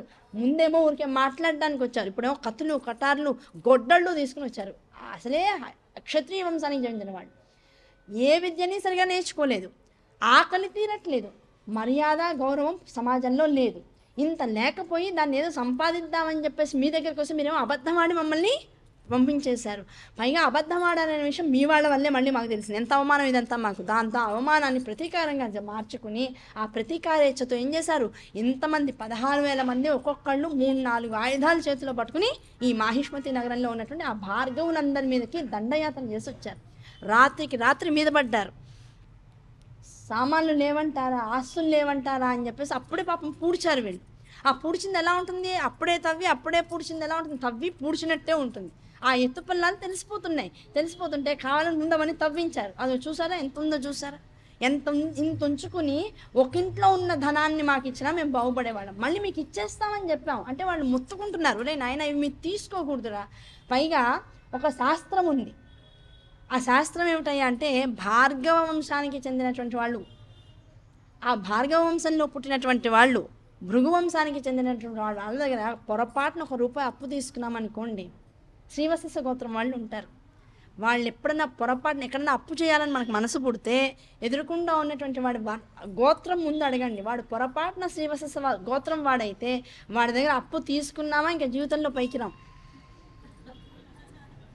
అంటే వాళ్ళ చెయ్యి ఎలాంటిది అంటే ఇస్తారు, వాళ్ళది మంచి మనసే, పాపం వాళ్ళు చెడ్డవాళ్ళని కాదు. ఆ వంశం యొక్క లక్షణం ఏమిటంటే విష్ణుమూర్తి నుంచి స్వయంగా ఆవిర్భవించినటువంటి వాడు భృగువు. ఆ భృగువు మొత్తం ఐశ్వర్యాలకి నిలయం, విజ్ఞానానికి భాండాగారం. కానీ ఆ భృగువు తాను సంపాదించినటువంటి విద్య ద్వారా అందరి నుంచి గడించినటువంటి సంపాదన, రాజుల నుంచి చక్రవర్తుల దగ్గర నుంచి మొత్తం ప్రపంచంలో విద్యని 10 మందికి ఇచ్చి ఆ విద్య ద్వారా సంపాదించింది. అంటే ప్రతివాడు నీకు ఇది దానం చేస్తున్నాను, నేను ఇది ఇచ్చేస్తున్నాను, ధారాపాత్రగా నీకు పోసేస్తున్నాను, నాకు నువ్వు చేసినటువంటి ఈ మంచి వల్ల ఇది నేను మళ్ళీ తిరిగి అడగకుండా, నా వంశం వాళ్ళు ఎవరు దీని మీద ఆశపడకుండా ఇస్తున్నానని ప్రతి గోత్రం వాడు ఇచ్చేశాడు. దాంతో ఏ గోత్రం వాడు శ్రీవత్స గోత్రం వాడు కాకపోయినా అన్యమైనటువంటి గోత్రం వాళ్ళు వచ్చి ఏ ₹1 అప్పు తీసుకున్నా నువ్వు ఇదివరకు ఎప్పుడో నీ పూర్వం వాళ్ళు ఇచ్చినటువంటి దానాన్ని తిరిగి తీసుకున్న వాడి పాపం నీకు వచ్చేస్తూ ఉంటుంది. కనుక భృగు వంశం వాళ్ళు ఎలాంటి వాళ్ళు అంటే ప్రపంచానికి అందరికీ మంచి చేశారు. ఆ ప్రపంచంలో అందరికీ మంచి చేసేటప్పటికల్లా అందరూ ఏదో రకంగా వాళ్ళకి దానం చేశారు. ఆ దానం చేయబడినటువంటి డబ్బు వాళ్ళ దగ్గర ఉంది. ఇప్పుడు ఏ గోత్రీకులైనా సరే ఇప్పుడు వాళ్ళ దగ్గరికి వెళ్తే ఇప్పుడు హైలోకి వచ్చిన పాపమే అందరికీ వస్తుంది. ఏంటి ఆ పాపం? ఇచ్చినటువంటి దానం ఇచ్చినటువంటి దానాన్ని తిరిగి తీసుకున్నటువంటి పాపం వస్తుంది. దాంతో వీడు భూస్థాపితం అయిపోతాడు. కనుక శ్రీవత్స గోత్రం వాళ్ళు ఎవరన్నా ఉంటే క్షమించాలి, అంతే తప్ప ఎక్కడో ₹1 మాత్రం వాళ్ళ దగ్గర తీసుకోకూడదు. కనుక అది వాళ్ళ గొప్పతనం, అది వాళ్ళ ఔదార్యం. ప్రపంచానికి సేవ చేశారు వాళ్ళు. వాళ్ళకు నమస్కారం చేయడం వల్ల మనం తప్ప ఇంక మనం ఏం చేయలేం. అంటే అంత ఔదార్యత వాళ్ళు చేసినటువంటి సేవకి, వాళ్ళు ఇచ్చినటువంటి మంత్రభిక్షకి, వాళ్ళు ఇచ్చినటువంటి విద్యాభిక్షకి ప్రపంచమంతా కూడా వాళ్ళకి కైమోడ్పు చేసి అన్ని వర్గాల వాళ్ళు, అన్ని కులాల వాళ్ళు కూడా వాళ్ళకు రూపాయి ఇచ్చి అబ్బా వీళ్ళు మనల్ని బాగు చేశారు వీళ్ళ వల్ల మనం బాగుపడ్డాం అనేటువంటి కృతజ్ఞతాభావంతో ఇచ్చినటువంటి వాళ్ళు. అటువంటి ఆశ చేత ఆ వంశీకులందరూ కూడా ఎక్కడ ఉన్నా వాడు కనీసం మినిమం కోటీశ్వరుడు అవుతాడు. మినిమంలో ఎక్కడున్నా తిండి లేకుండా అసలు శ్రీవత్స గోత్రం వాళ్ళు ఉండడానికి అవకాశమే లేదు. అంతా ఒక అద్భుతమైనటువంటి స్థితిని పొందినటువంటి వాళ్ళు. అది కూడా దత్తాత్రేయుడు యొక్క అనుగ్రహమే. ఎందుకంటే ఆ దత్తాత్రేయుడు ఈ హైహైలు అనేటువంటి వంశం అంతా బాగుండడం కోసం భృగుని స్పెషల్గా అయ్యా ఈ వంశానికి నువ్వు మొత్తం అర్చకత్వాన్ని వహించు అనేటువంటి స్థానంలో విష్ణుమూర్తే ఉంచాడు, దత్తాత్రేయుల వారే ఉంచారు. దాంతో ఏమిటి, ఇది వాళ్ళకి అనుగ్రహం. నువ్వు వీళ్ళని పోషిస్తూ ఉండు, బాగు చేస్తూ ఉండు, నీకు తరగనటువంటి ఆస్తిని వంశం తర్వాత ఎన్ని వంశాలు ఉంటాయో అంతటికి నేను ఉద్ధరిస్తూ పోతాను అని చెప్తాను. కనుక ఇదంతా కూడా దైవ ప్రమాణంగా జరుగుతున్నటువంటి విషయం, దైవ రచనలో భాగం. కనుక అటువంటి హైహైలు ఏం చేశారు, ఇప్పుడు ఒక్కసారిగా ఆ రత్నరాశులు చూసేటప్పటికల్లా, బంగారు నిధులు చూసేటప్పటికల్లా వీళ్ళకి ఎక్కడ లేని పిచ్చ కోపం వచ్చి పాపం ఈ బ్రాహ్మణులు ఎదుర్కొన్న ఉన్నటువంటి వాళ్ళు ఎవరు, బ్రాహ్మణులు. అందున పౌరోహిత్యం పనిలో ఉన్నటువంటి వాళ్ళు, దాంతోపాటు వేదాంగాల్ని ఉపాసన చేసినటువంటి వాళ్ళు, అందులో ఎవరున్నారు ఎవరు లేదనేటువంటి ఆలోచన లేకుండా పెద్దవాళ్ళు, ముసలివాళ్ళు, చిన్నపిల్లలు, ఆడపిల్లలు, గర్భంతో ఉన్నటువంటి వాళ్ళని కూడా చూడకుండా ఎలా గొడ్డళ్లతోనూ కత్తులతోనూ చేతిలో ఉన్నటువంటి ఏ ఆయుధం పడితే ఆయుధంతో వాళ్ళందరినీ కూడా తెగ నరికేయడం మొదలెట్టేశారట. ఇంకా రాత్రి నుంచి తెల్లవారేదాకా హింసాకాండ చేస్తూనే ఉన్నారట. ఎంతమందిని చంపారయ్యా అంటే దాదాపుగా కొన్ని లక్షల మందిని నేల మీద పడేశారు. రక్తం ఏరులై పారిందట. మొత్తం ఆ మాహిష్మతి నగరం అంతా కూడా రక్తం ఏరులైపోయింది. క్షత్రియులు బ్రాహ్మణులందరినీ కూడా చంపేశారు. సగం అందులో కసి కూడా ఏంటంటే పరశురాముడి మీద కసి, మా క్షత్రియులందరినీ ఎటు కాకుండా చేసేసారు ఈ బ్రాహ్మణులు అని చెప్పేసి మొత్తం వేసేసారు. పాపం చాలా కొద్ది మంది, ఒక 18,000 మంది దాకా పాపం ప్రాణాలు గుప్పిట్లో పెట్టుకుని వీళ్ళకి కనపడకుండా దాక్కుని పాపం ఎంతో మంది కళ్ళ ముందు చచ్చిపోతూ ఉంటే ఆ బాధను దిగమింగుకుని హిమాలయాల వైపు పరిగెత్తారు. ఏం చేయాలో అర్థం కాలే. ప్రాణాలు పట్టుకోవాలంతే. ఆ పట్టుకుని ప్రాణాలతో ఎలాగలా మనం రక్షించుకోవాలి. లక్షల సంఖ్యలో ఉన్నటువంటి భృగువంశీయులందరూ కూడా చివరికి 18,000 మంది మిగిలారట. ఆ 18,000 మంది హిమాలయాల వైపుకు దౌడు తీశారు. ఆ దౌడు తీసి పాపం ప్రాణాలు అట్టి పెట్టుకుని ఇలా అరచేతుల్లో పట్టుకుని ఆ మంచు చలి, హిమాలయాల దగ్గరికి వెళ్ళేటప్పటికి ఎలా ఉంటుంది చలి, శరీరం మీద సరిగా వస్త్రం కూడా లేదు. పాపం వస్త్రం పంచను ఊడిపోతుంటే ఉన్నటువంటి కౌపీనంతోనే పరిగెత్తినటువంటి మగవాళ్ళు ఉన్నారు. పాపం చీరలు చిరిగిపోతూ ఉంటే పిల్లల్ని రక్షిద్దాం, పాపం పొత్తిళ్లలో ఉన్నటువంటి పిల్లల్ని పెట్టుకుంటే ఆ పిల్లవాడిని నరికేటప్పటిగా చీర కొంగు కూడా చిరిగిపోయింది. ఆ చిరిగిపోయినటువంటి కొంగులతోనూ చిరిగిపోయినటువంటి పంచలతోనూ పాపం పిల్లల్ని, చిన్న పిల్లల్ని ఎత్తుకోగలిగే శక్తి ఉన్నటువంటి మగవాళ్ళైతే వాళ్ళని ఎత్తుకుని వస్తూ ఉండడంతోనూ పిల్లల వేళ్ళు తిరిగి కాళ్ళు తిరిగి ఇలా బాధలు అనుభవిస్తూ అయినా సరే 18,000 మంది హిమాలయాలకు చేరారు. ఏం చేయాలి, మనకి తెలిసిందల్లా ఒకటే, లోపల మంత్రం ఉంది, శక్తి ఉంది, భగవంతుడిని ఆరాధించాలనేటువంటి కోరిక ఉంది, కష్టం నుంచి మనల్ని బయటికి తీసుకురమ్మని అడగాలనేటువంటి ఒక ఆలోచన ఉంది. అందరూ కలిసి ఆ మంచు ఖండంలోనే, ఆ హిమాలయాల్లోనే ఇంతకుముందు మనం ఏం తెలుసుకున్నాం, మట్టితో అమ్మవారి విగ్రహాన్ని చేశారు, మట్టితో పూలను చేశారు అని తెలుసుకున్నాం. ఇక్కడ ఉన్నదంతా ఏమిటి, మట్టితోనే చేశారని చెప్తుంది శాస్త్రం. కానీ ఉన్నదేమిటి, మంచే అక్కడ మట్టి ఎలా మొత్తం ప్రపంచం అంతా పరిచి ఉంటుందో ఇక్కడ మంచు అలా పరచబడి ఉంటుంది. కనుక ఇక్కడ మట్టి అంటే మంచి. ఆ మంచుతో అమ్మవారి విగ్రహాన్ని చేసుకున్నారట. ఆ మంచుతో విగ్రహాన్ని చేసుకుని పూలు కూడా మంచుతోనే చేసుకున్నారట. పూలు, రకరకాల పూలను మంచుతో అచ్చులు పోసి అచ్చులతో అచ్చులు విడిగా తీసి ఆ రాత్రంతా నిద్రపోకుండా ప్రశాంతమైనటువంటి చిత్తంతో ఇంత కష్టపడుతున్నా కళ్ళల్లోంచి నీటి చుక్క రాకుండా, ఎందుకంటే భగవంతుడి దగ్గర ఎప్పుడు కూడా కళ్ళంబడి నీళ్లు కారుతూ ఉంటే చేసేటువంటిది ఏదైతే ఉంటుందో అది కొంత పుణ్యాన్ని కూడా హరిస్తుంది అని శాస్త్రం చెబుతుంది. కనుక ఏడవకుండా పరిపూర్ణమైనటువంటి మనసుతో ఏది జరిగినా ఇదంతా అమ్మ నీ కృతం, నువ్వు చేస్తున్నావు, ఇదంతా ఎందుకు చేస్తున్నావో తెలీదు, నువ్వు చేసే ప్రతి పని వెనకాల ఒక మంచే ఉంటుంది, ఏది జరిగినా మన మంచికి అనేటువంటి సూత్రాన్ని ఆధారంగా చేసుకుని ఈ జరిగేటువంటిగా మా ఉద్ధరణ కోసం నువ్వు చేస్తున్నావు అనే విషయం మాకు తెలుసు కనుక నీకు మేము నమస్కరించుకుని మేము చేసేటువంటి అద్భుతమైనటువంటి స్తోత్రాల ద్వారా ఈ రాత్రంతా నీకు నిద్రపోకుండా మేము ఉపాసన చేస్తాము అని ప్రశాంతంగా కూర్చొని ఎవరికి తెలిసిన ఉపాసన వాళ్ళు చేస్తున్నారు. అందరూ మంత్రవేత్తలు, భృగువంశీకులు అందరూ కూడా మంత్రాలు బాగా పట్టుకున్నటువంటి వాళ్ళు. విపరీతంగా అమ్మవారిని 24 గంటల పాటు, అంటే ఇవాళ రాత్రికి మొదలెట్టారు పూజ, మళ్ళీ రేపు రాత్రి దాకా సాయంకాలం దాకా పూజను వదల్లా. అంతా పూజ అయిపోయిన తర్వాత మళ్ళీ అందరూ కలిసి అక్కడ ఉన్నటువంటి మందాకిని తీరంలో చక్కగా స్నానం, అంత తడిలోను అంత చలిలోనూ స్నానాలు చేసి వచ్చారు. వచ్చి అమ్మవారి ప్రసాదాన్ని స్వీకరించి ఎవరికి వాళ్ళు పడుకుందాం అనుకునే లోపల ఏమైంది, పడుకుందామనే ఆలోచన నుంచి అందరూ పక్కలు వేసుకున్నారు. ఆ చలిలోనే మూలగా చక్కగా వెచ్చగా పడుకునే ఏర్పాట్లు చేసుకున్నారు. అందులో ఒక అమ్మాయి, ఆ సమూహంలో ఉన్నటువంటి ఒక అమ్మాయి ఈ అమ్మవారిని ఒకసారి నమస్కరించుకోవాలని చెప్పేసి అమ్మవారి విగ్రహం దాకా వెళ్ళి అమ్మవారికి అష్టాంగ నమస్కారం చేసుకుందామని అనుకుంది. ఆ తలకాయ కిందకి అనేటప్పటికల్లా అమ్మవారి కాలికి తలకాయ తగిలి అమ్మవారి కాలు ఉన్నటువంటి ప్రాంతం విరిగిపోయింది. విరిగిపోయేటప్పటికి ఏమైపోయింది, ఆ కాలు విరిగిన భాగంలోంచి అమ్మవారి యొక్క ఆవిష్కృతం అయింది. అమ్మవారు సశరీరంగా ఆ కాలు విరిగినటువంటి ప్రాంతంలోంచి బయటకు వచ్చింది. వీళ్ళందరికీ ప్రత్యక్ష దర్శనాన్ని ఇచ్చింది. ఆవిడ ఇచ్చి, అమ్మ మీ అందరి పూజకి నేను చాలా ఆనందించా, ఇవాళ రాత్రి మీరందరూ నిద్రపోతే, ఇంత పూజ తర్వాత అందరూ కూడా నిద్రావస్థలోకి వెళ్తే, అటువంటి స్థితిలో మీ అందరికీ కూడా ఎవరి కలలో వాళ్ళకి నేను ఏ సంకేతాన్ని ఇవ్వాలో ఆ సంకేత స్వరూపంగా వస్తా.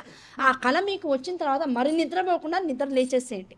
లేచి ఈ చెప్పబడినటువంటి విషయాన్ని చక్కగా మళ్ళీ పట్టుకుని దాని ద్వారా ఒక విశేష స్తోత్రాన్ని ఇస్తున్నాను, దాన్ని కూడా చెయ్యండి అనేటువంటి సంకేతాన్ని ఇచ్చి అమ్మవారు ఆ విగ్రహంతో పాటుగా మాయమైపోయింది. విగ్రహం మాయమైపోయింది, అమ్మవారు మాయమైపోయింది. ఓకే సార్, సరే అన్నారు. ఎవరికి వాళ్ళు నిద్రపోయారు. నిద్రపోయి ఆ కళలు ఎప్పుడు వస్తాయి, ఆ ప్రతి వాళ్ళకి కోరిక అమ్మవారు ఇలా కనపడింది అలా కూడా కనపడాలి. అదొక అద్భుతమైనటువంటి ఉపదేశం. కళలో ఇచ్చేటువంటి ఉపదేశం మామూలు ఉపదేశం కాదు. ఆ ఉపదేశం కోసం ఎవరికి వాళ్ళు నిద్రపోయారు. నిద్రపోయేటప్పటికీ అందరికీ కళ్ళు ఒకటే కళ వచ్చింది. ఆ కళ ఏమిటి, ఏ అమ్మాయి అయితే మీరు చేసినటువంటి పూజలందరికీ నేను ఆనందించా, ఏ అమ్మాయి అయితే నా విగ్రహానికి నమస్కారం చేసుకుంటూ ఆ అమ్మాయి శిరస్సు తగిలి నా కాలు విరిగిపోయిందో ఆ పిల్ల గర్భవతి. యాక్చువల్గా ఏ గర్భవతిని వాళ్ళు వదల్లా, ముందు గర్భవతుల మీదే పడ్డారు హైలు. ఎందుకు, ఒకవేళ మగవాళ్ళు ఆడవాళ్ళు తప్పించుకున్నా పెద్ద ప్రాబ్లం లేదు. చిన్నపిల్లల్ని గర్భవతుల్ని చంపేశామనుకో మరి ముందుకి వంశం వెళ్ళడానికి అవకాశం తగ్గిపోతుంది. ప్రస్తుతం ఇప్పటికైతే వంశం ఆగిపోతుంది. ఉన్నవాళ్ళంటావా తిరుగుతారు భయంతోనో బాధతోనో కొన్నాళ్ళు తిరిగి ఎలాగో శరీరాలు పడిపోయేటువంటి శరీరాలే అంత వయసు వచ్చినటువంటి వాళ్ళకి. వాళ్ళ వల్ల పెద్ద మనకి వృద్ధి జరిగేటువంటి అవకాశం లేదు.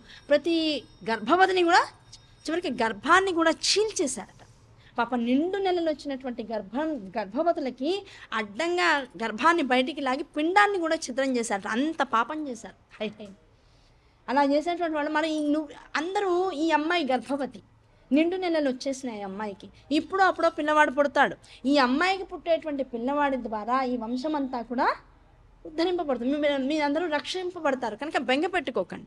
ఆ బెంగ పెట్టుకోకుండా ప్రశాంతంగా ఈ కళ వచ్చిన తర్వాత మళ్ళీ నిద్ర లేచి ఆ క్షణం నుంచి మళ్ళీ మీ మీద ఇంకొక విపత్తు రాబోతోంది, ఆ విపత్తుని ధైర్యంగా ఎదుర్కొనేటువంటి సమర్థతని పెంచుకోండి అని చెప్పేసి ఒక మెసేజ్ వచ్చింది. ఎవరికి వాళ్ళు నిద్రలు లేచారు. ఒకళ్ళు 1 నిమిషం, ఇంకోళ్ళు ఇంకో 10 నిమిషాల తర్వాత, ఇంకోళ్ళు ఇంకో అరగంట తర్వాత నిద్రలు లేచారు.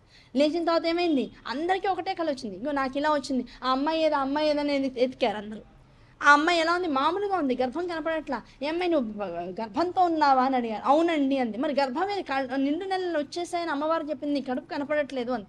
ఏమోనండి నాకు తెలియదండి, నేను అక్కడ ఉండగా గర్భవతిని, కానీ పరిగెడుతూ ఈ హైల నుంచి నన్ను నేను రక్షించుకోవడం కోసం చిన్నప్పటి నుంచి నా గురువు గారు నాకు ఇచ్చినటువంటి మంత్రాన్ని పట్టుకున్నాను. ఆ మంత్రం పట్టుకున్నప్పుడు ఇక్కడ ఉన్నటువంటి గర్భం ఒకసారిగా కాళ్ళలోకి తొడలోకి వెళ్ళిపోయిందండి. నా తొడలోకి నా బిడ్డ వెళ్ళిపోయాడు అని చూస్తే ఇది తొడ దగ్గర ఇంత పెద్దగా కడుపు, 9 నెలల కడుపు ఉంటే ఎలా ఉంటుందో ఆ తొడ అంతా పెరిగిపోయిందట. ఇది ఎక్కడ విచిత్రము అంటే ఇదంతా కూడా నేను నిరంతరము ఏ తల్లినైతే క్లీం బీజాక్షరంతో ఉపాసిస్తానో అది ఎప్పుడు నాకు దొరికింది, నా చిన్నతనంలో నా తండ్రితో నేను నిరంతరము కూడా అమ్మవారి యొక్క కోవెలకి అంటే ఆలయానికి వెళ్తూ ఉండేదాన్ని. ఆలయానికి వెళ్ళేటువంటి సమయంలో 5-6 ఏళ్ల పిల్లని వెళ్ళినప్పటి నుంచి కూడా అక్కడ ఉన్నటువంటి భగవతికి నిన్నటి నిర్మాల్యం తీయడంలోనూ, చక్కగా పుష్పాలవి కోసుకొచ్చి మళ్ళీ గుళ్ళో ఇవ్వడంలోనూ, బ్రహ్మగారు చేసేటువంటి పూజల్లో ఆయనకి ఇతోధికంగా సేవ చేస్తూ ఉండేదాన్ని. ఆ చిన్నపిల్లని నేను ఎంతవరకు చేయగలను అంతవరకు చేస్తూ ఉండేదాన్ని. ఎక్కడైనా ఏమైనా పడిపోయి ఆలయం అపరిశుభ్రంగా ఉంటే అపరిశుభ్రమైనటువంటి ఆలయాన్ని బాగు చేస్తూ ఉండేదాన్ని. ఇలాంటి పనుల వల్ల పైగా నిరంతరం మా నాన్నగారు ఏది చెప్తే దాన్ని శిరోధార్యం చేసేదాన్ని, ఎక్కువ మాట్లాడేదాన్ని కాదు. ఏం చెప్తే అది చేస్తానని అందరికీ ఆ ఆలయంలో నేనంటే చాలా ఇష్టం. కనుక గురువుగారు కూడా కొన్నేళ్ల పాటు నన్ను చూసి, చిన్నపిల్లవి ఇంత శ్రద్ధ ఉంది నీకు, నీకు ఒక అద్భుతమైనటువంటి మంత్రాన్ని ఇస్తాను, ఆ మంత్రాన్ని తీసుకో, దాన్ని నిరంతరం జపం చేయి, ఆ జపం చేయడం ద్వారా నువ్వు ఉద్ధరింపబడతావు, నీ జీవితంలో నువ్వు చాలా సాధిస్తావు అని అప్పుడే 5-6 ఏళ్ల పిల్లనైనటువంటి నాకు ఆశీర్వాదం ఇచ్చారు. ఆశీర్వాదం ఇచ్చినప్పుడు నా గురువుల యొక్క అనుగ్రహంతో ఇవ్వండి నేను మంత్రం తీసుకుంటాను అని చెప్పాను. ఆయన నాకు మంత్రాన్ని ఇచ్చారు, బీజాక్షరాన్ని ఇచ్చారు. ఆ బీజాక్షరం కామబీజం. ఆ కామబీజాన్ని నిరంతరం నేను పఠిస్తూ ఉన్నా. ఆ పఠించినటువంటి మూలకంగా ఒకానొక సందర్భంలో చాలా వివాహం చేసుకుని చాలా సంవత్సరాలు అయిన తర్వాత కూడా ఒకానొక సందర్భంలో నా భర్తతో పాటు కూర్చుని ఈ మాహిష్మతి నగరంలో ఒక మహర్షి వచ్చి అద్భుతమైనటువంటి దేవీ భాగవతాన్ని నాకు అందిస్తూ ఉంటే అందరూ సమయానుకూలంగా అక్కడ కూర్చుని వింటున్నటువంటి శ్రోతలు కొంత సమయానుకూలంగా ఏదో సంధ్యావందనం చేసుకోవాలని కొంత మగవాళ్ళు, లేదు వృత్తి వ్యాపారాలు ఉన్నాయని కొంతమంది వైశ్యులు, అలాగే వింటున్నటువంటి వాళ్ళలో ఇంట్లో పెద్దవాళ్ళు ఉన్నారు, చంటి పిల్లలు ఉన్నారని వెళ్ళిపోయేటువంటి వాళ్ళు, ఇలా పూర్తి దేవి భాగవతాన్ని వినకుండా కొంతమంది మధ్య మధ్యలో వెళ్ళిపోతూ ఉండేవాళ్ళు. కానీ నేను నా భర్త మొదలెట్టినప్పటి నుంచి అయిపోయేదాకా ఎంత శారీరక శ్రమ అయినా కూడా నాకు గర్భవతిని కనుక ఆ శ్రమని కూడా ఓడ్చి ఆ తల్లి యొక్క కామబీజాన్ని పట్టుకున్నాను, ఆ తల్లి యొక్క తత్వాన్ని కూడా పట్టుకోవాలనేటువంటి కోరికతో భర్తతో పాటు కూర్చుని ఆ దేవీ భాగవతాన్ని శ్రద్ధగా విన్నాను. మా శ్రద్ధని చూసి వచ్చినటువంటి ఆ ప్రవచనం చేసినటువంటి ఆ బ్రహ్మవేత్త మా ఇద్దరిని కూడా ఆశీర్వదించాడు. నీకు పుట్టేటువంటి కొడుకు నీకు ఇప్పటికేదో మంత్రం ఉన్నదని నీ ముఖం చూస్తుంటే నీ సాధనా బలం తెలుస్తోంది. ఆ సాధనా బలాన్ని నేను అవగతం చేసుకున్నటువంటి వాడిని కనుక ఈ దేవీ భాగవత పారాయణని కడుపుతో ఉండి విన్నావు కనుక నీకు పుట్టేటువంటి వాడు మొత్తం మీ వంశానికి రక్షకుడుగా నిలుస్తాడు. అటువంటి వాడిని నువ్వు కంటావు, అటువంటి వాడు నీ కడుపున పుడతాడు, ఎవడూ వాడిని చంపలేరు. పైగా మామూలు పిల్లల్లాగా కాకుండా 2 గర్భాల్లో వాడు వాసం చేసి జగత్తులోకి వస్తాడు. 2 గర్భాలలో ఉన్నటువంటి వాడు ద్విజుడు, అంటే ఉన్నటువంటి స్థితి కన్నా కూడా ఉన్నతమైనటువంటి పుట్టడంతోనే మేము బ్రాహ్మణమే అయినా పుట్టేటువంటి వాడు ద్విజుడు అని మళ్ళీ మీరు ఆశీర్వదిస్తున్నారు. ఎలా కుదురుతుంది అంటే 2 గర్భాల్లో ఏకకాలంలో ప్రవేశం చేసినటువంటి వాడు జగత్తులోకి రాగానే ఎలా పుడతాట, వాడు పుట్టడంతోనే 6 ఏళ్ల పిల్లవాడిగా పుడతాట. కనుక నువ్వు ఇదేదో జరగకూడనటువంటి విషయం జరిగిందని బాధపడకు, ఇదంతా కూడా నువ్వు దేవీ భాగవతాన్ని విన్నందుకు గాను నీకు ఇచ్చిస్తున్నటువంటి ఆశీర్వాదం. ఆ 6 ఏళ్ల పిల్లవాడుగా నీ కడుపులో ఉన్నటువంటి వాడు పుట్టడంలో కూడా ఒక ఆంతరంగికమైనటువంటి దేవీ కల్పం ఉంది. ఆ కల్పానికి నమస్కరించుకో, నువ్వు దేన్ని ప్రశ్నించకు, ముందు తెలుసుకోవాలని దేనికోసం ఆరాటపడకు. ఏది ఎలా జరుగుతుందో ఆ జరిగేటువంటి కార్యక్రమాలలో అమ్మవారిని పరిపూర్ణంగా నమ్మి నీ కర్తవ్యాన్ని నువ్వు విధిపూర్వకంగా నిర్వర్తిస్తూ పో అని ఆ గురువు గారు చెప్పారు. దాంతో నేను ఆ రోజు నుంచి నిరంతరం అమ్మవారిని పూజించుకుంటున్నా, ఆయన చెప్పినటువంటి కథలు నిరంతరం విచారణ చేస్తూ ఉన్నా. నాకు లోపల పుట్టేటువంటి వాడు స్వయం విష్ణు స్వరూపుడుగా ఉండాలని భావిస్తూ ఉన్నా. ఆ భావంతోనే ఇంత ప్రళయం హైహైల యొక్క రూపంలో మన గ్రామం మీదకి వచ్చేటప్పుడు కూడా ఆ అమ్మవారిని నామం స్మరిస్తూ ఉంటే పరిగెత్తాలని నా భర్త నా చేయి పట్టుకుని దౌడు తీస్తుంటే పరిగెత్తలేక ఒక్క నిమిషం అమ్మవారిని తలుచుకునేటప్పటికల్లా ఇక్కడ ఉంటే వచ్చే ఆయాసం ఇక్కడ రాదనుకుందో ఏమో నా పిల్లవాడిని నా తొడలోకి మార్చేసింది తల్లి. దాంతో నా కడుపు మామూలు అయిపోయింది. అప్పటి నుంచి ఇక్కడ ఉండడంతో ఇక్కడ బలం కూడా పెరిగి ఎక్కువ క్షమతతో నేను పరిగెత్తగలిగేటువంటి అవకాశం నాకు కలిగింది. అలా ఇక్కడికి వచ్చిన తర్వాత అసలు నేను గర్భవతిని అనే విషయం కూడా మర్చిపోయా. మళ్ళీ అమ్మవారు గుర్తు చేసేదాకా నేను గర్భవతిని అనే విషయం నాకు తెలియలా. కనుక నిజమే నేను గర్భవతిని అని చెప్పాను. అలా మాట్లాడుకుంటూ అమ్మవారి యొక్క సౌందర్యాన్ని, ఆవిడ యొక్క నీళ్ళని వీళ్ళందరూ ఇలా కూర్చొని మాట్లాడుకుంటూ ఉండడంలోనే హైహైలు అక్కడెక్కడో ప్రయాణం చేసినటువంటి వాడు మళ్ళీ వీళ్ళందరూ కొంతమంది హిమాలయాల్లోకి చేరారని తెలుసుకుని ఈ దూతల వల్ల ఆ హైహైలు హిమాలయాల వైపు వీళ్ళు ఉన్నటువంటి శిబిరం మీదకి వచ్చేసి ఇక్కడ కూడా మారణకాండం మొదలెట్టారు. ఎవరు కనబడితే వాళ్ళల్లా మళ్ళీ చంపడం మొదలెట్టేశారు. ఆ చంపడం అయిపోయింది. ఈసారి ఆ కత్తి దెబ్బ ఈ కడుపుతో ఉన్నటువంటి అమ్మాయి కాలికి తగిలింది, సరిగ్గా ఆ తొడ దగ్గర చిరుగుపోయేటప్పటికి ఏమైంది, లోపల ఉన్నటువంటి వాడు 6 ఏళ్ల పిల్లవాడిగా భూమి మీదకి ఒక్కసారిగా పడ్డాడు. ఆ పడ్డం ఏం చేశారు, పిల్లవాడు అక్కడి నుంచి పిల్లవాడు పడ్డం ఏంటి, కొట్టినవాడికి కూడా ఆశ్చర్యంగా ఉంది. ఏమిటి ఇలా పడ్డాడేమిటి అనుకున్నాడు. ఆ పిల్ల పడ్డాడేమిటని చూసుకునేటువంటి వాడికి శరీరానికి మాయ కానీ ఏమీ లేదు, రక్తం లేదు, ఏమీ లేదు. పైగా ఒక కౌపీనం కట్టుకుని వాడు జగత్తులోకి వచ్చిన వాడు ఏం చేశాడు, ఎవరైతే ఇంత మారణకాండ చేస్తున్నారో ఆ మారణకాండ సృష్టించినటువంటి వాళ్ళని దీర్ఘంగా కూర్చొని చాలా కోపంగా ఒక దృష్టిని వాళ్ళ వైపు సారించాట. ఆ దృష్టిని వాళ్ళ వైపు పెట్టేటప్పటికి ఏమైంది, ఎవరైతే చంపడానికి వచ్చారో హైలు అందరూ కూడా అంధులైపోయారు. ఇంకా అప్పటికప్పుడు వాళ్ళ కళ్ళల్లో ఉన్నటువంటి కాంతి అంతా కూడా మాయమైపోయింది. కళ్ళు ఉన్నాయి, అవయవం ఉంది, కానీ ఆ కళ్ళల్లో ఉండవలసినటువంటి దృశ్యశక్తి ఏదైతే ఉందో అది నశించిపోయింది.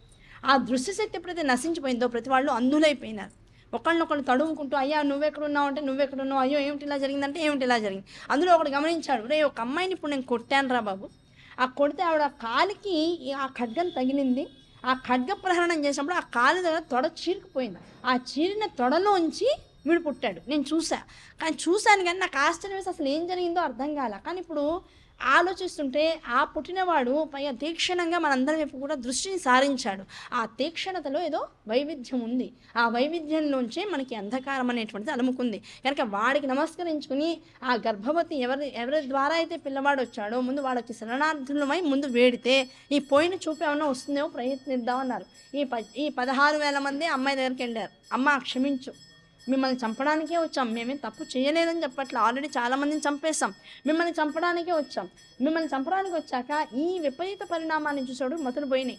అది పోయి అసలు ఏమిటిది అని ఆలోచించే లోపలే మాకు అంధకారం అనేటువంటిది అలుముకుపోయింది. కనుక ఏ తప్పైతే మా వల్ల జరిగిందో అది మేము వెనకాలకి తీసుకోలేం. కానీ ఏ అద్భుతమైతే కళ్ళు పోక ముందు మాకు దర్శన యోగ్యాన్ని కలిగించిందో దానివల్ల, దానికి ఉన్నటువంటి శక్తి వల్ల మాకు అనుగ్రహం అనేటువంటిది వర్షిస్తుంది అమ్మవారి మీద అనేటువంటి నమ్మకం అయితే ఏర్పడింది. కనుక సృష్టి స్థితి లయకారిణి అనేటువంటి తల్లి అనుగ్రహం లేకపోతే నీకు ఇటువంటి అద్భుతమైనటువంటి పిల్లవాడు పుట్టేటువంటి అవకాశం లేదు. కనుక మేము చేసిన తప్పు విషయాన్నైనా సరే పక్కన పెట్టి నీ దర్శనాన్ని, ఆ పిల్లవాడి దర్శనాన్ని మళ్ళీ చేసుకునేటువంటి అవకాశం మాకు ఇవ్వండి. ఎలా అడిగాలో అలా అడిగారు. మమ్మల్ని వదిలేసేసే, మమ్మల్ని క్షమించేసేయని ఏడిస్తే అది అయ్యే పని కాదు. ఏ కంటి చూపు పోకముందు ఎవరు పుట్టారని ఒకళ్ళని చూసామో ఆ పుట్టినవాడు మామూలు వాడు కాదు. వాడి దర్శనం మళ్ళీ చేసుకోగలిగితే మేము చేసిన పాపాల నుంచి కొంత ప్రక్షాళన పొందినటువంటి వాళ్ళం అవుతాం. ముందు మాకు అవకాశాన్ని ఇవ్వు, ఒకసారి మేము దర్శనం చేసుకునేటువంటి అవకాశం ఇవ్వు అన్నారు. సరే, వాడు ఏం చేశాడు, వెంటనే పిల్లవాడు ఎలా తీసుకున్నాడో దృష్టిని అలాగే ఆ శక్తిని మళ్ళీ వాళ్ళకి ఇచ్చేశారు. ఇచ్చేటప్పటికి అందరికీ కళ్ళు వచ్చేటప్పటికి అలా ఎదుర్కొన్నా ఉన్న పిల్లవాడి కాళ్ళ మీద అందరూ సాష్టాంగం పడిపోయి, నాయనా నీ శక్తి ఏమిటి, ఎక్కడి నుంచి వచ్చింది అంటే ఇదంతా కూడా మా అమ్మ చేసినటువంటి భగవతి ఆరాధన. ఆ భగవతి ఆరాధన సంకల్పంగా నేను పుట్టిన వాడిని నేను ఇలా చేస్తానని నాకు తెలియదు.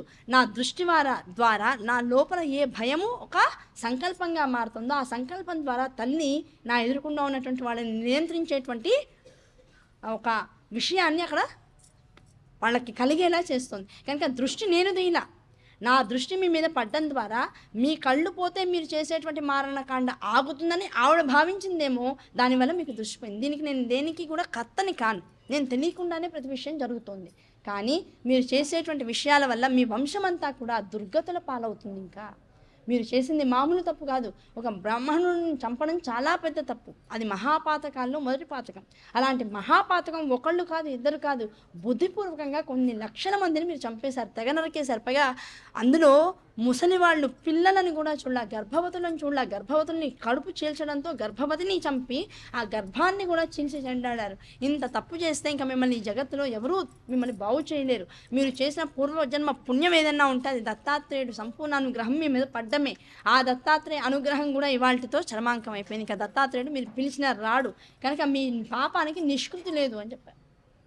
దాంతో వీళ్ళందరూ ఏం చేశారు, హాహాకారాలు చేస్తూ ఇదంతా కూడా ఆకలి, అహింస, మేము ఏ అహింసనైతే పట్టుకోవాలో, ఏ సత్యాన్నైతే పట్టుకోవాలో, ఏ ధర్మాచరణ అనేటువంటి పదానికి అహింస, అహింస, సత్యము అనేటువంటిది ఎలా ఆధారభూతాలో ఆ రెండింటినీ మేము వదిలేస్తాం.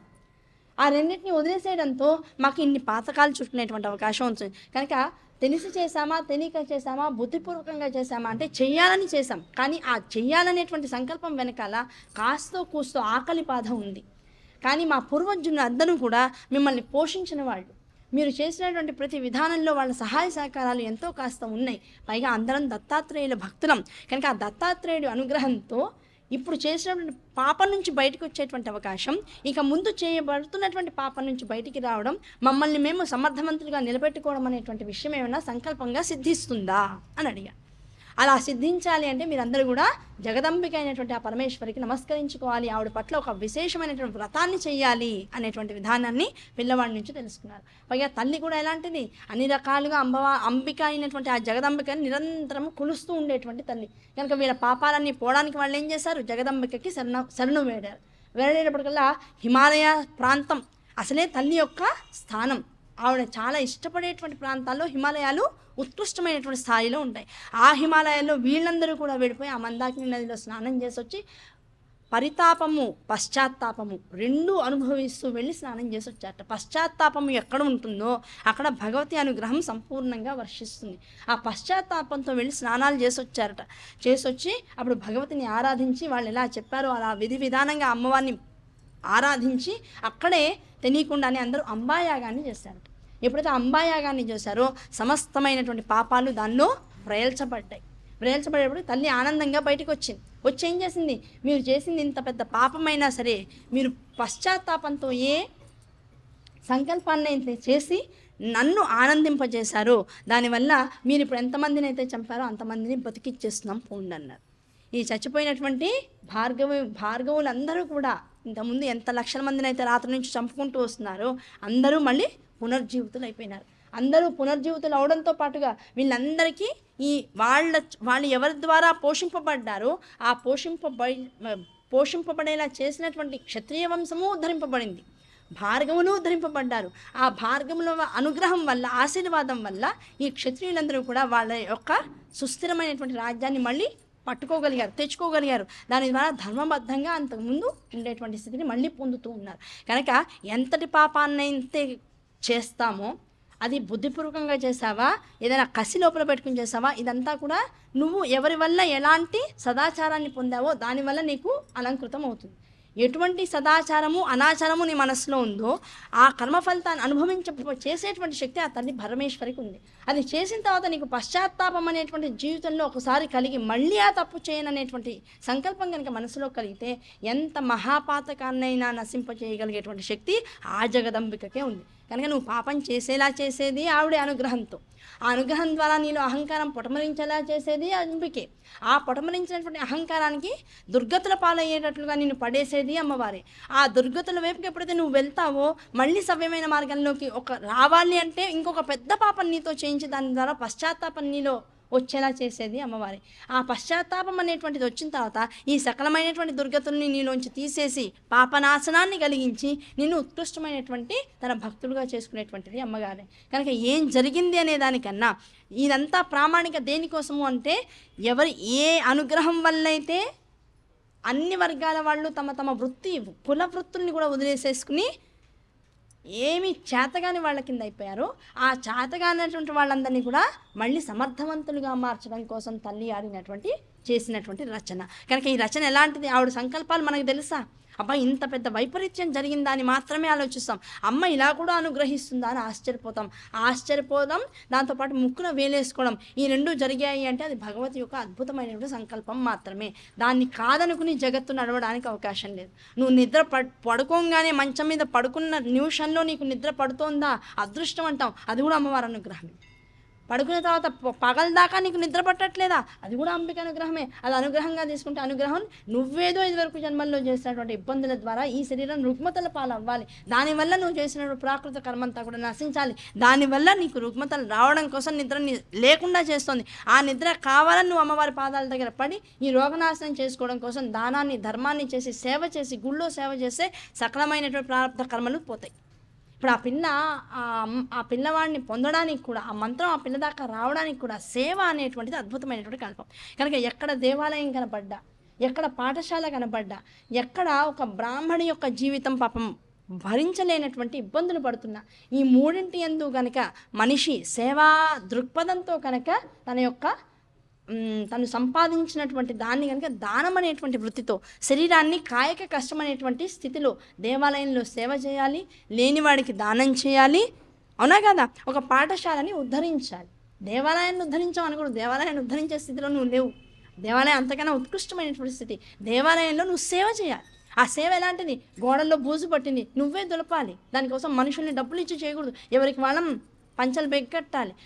6 నెలలకు 3 నెలలకు ఒకసారి ఎవరి దేవాలయాన్ని వాళ్ళని బాగు చేసుకోవాలి. ఆ దేవాలయంలో ఏమైనా మరమ్మతులు ఉన్నాయి, అందులో తలో రూపాయి వేయాలి. ఆల్రెడీ దేవాలయంలో డబ్బులు ఉన్నాయండి, దాంతో చేయించచ్చు కదా అంటారు. ఎప్పటికప్పుడు పాపాలు పోవాలంటే డబ్బులు రావాలి. కనుక అందరూ సామూహికంగా చేయగలిగినటువంటి సేవా కార్యక్రమాలు ఏమైనా ఉంటే దేవాలయాల్లో చేయాలి.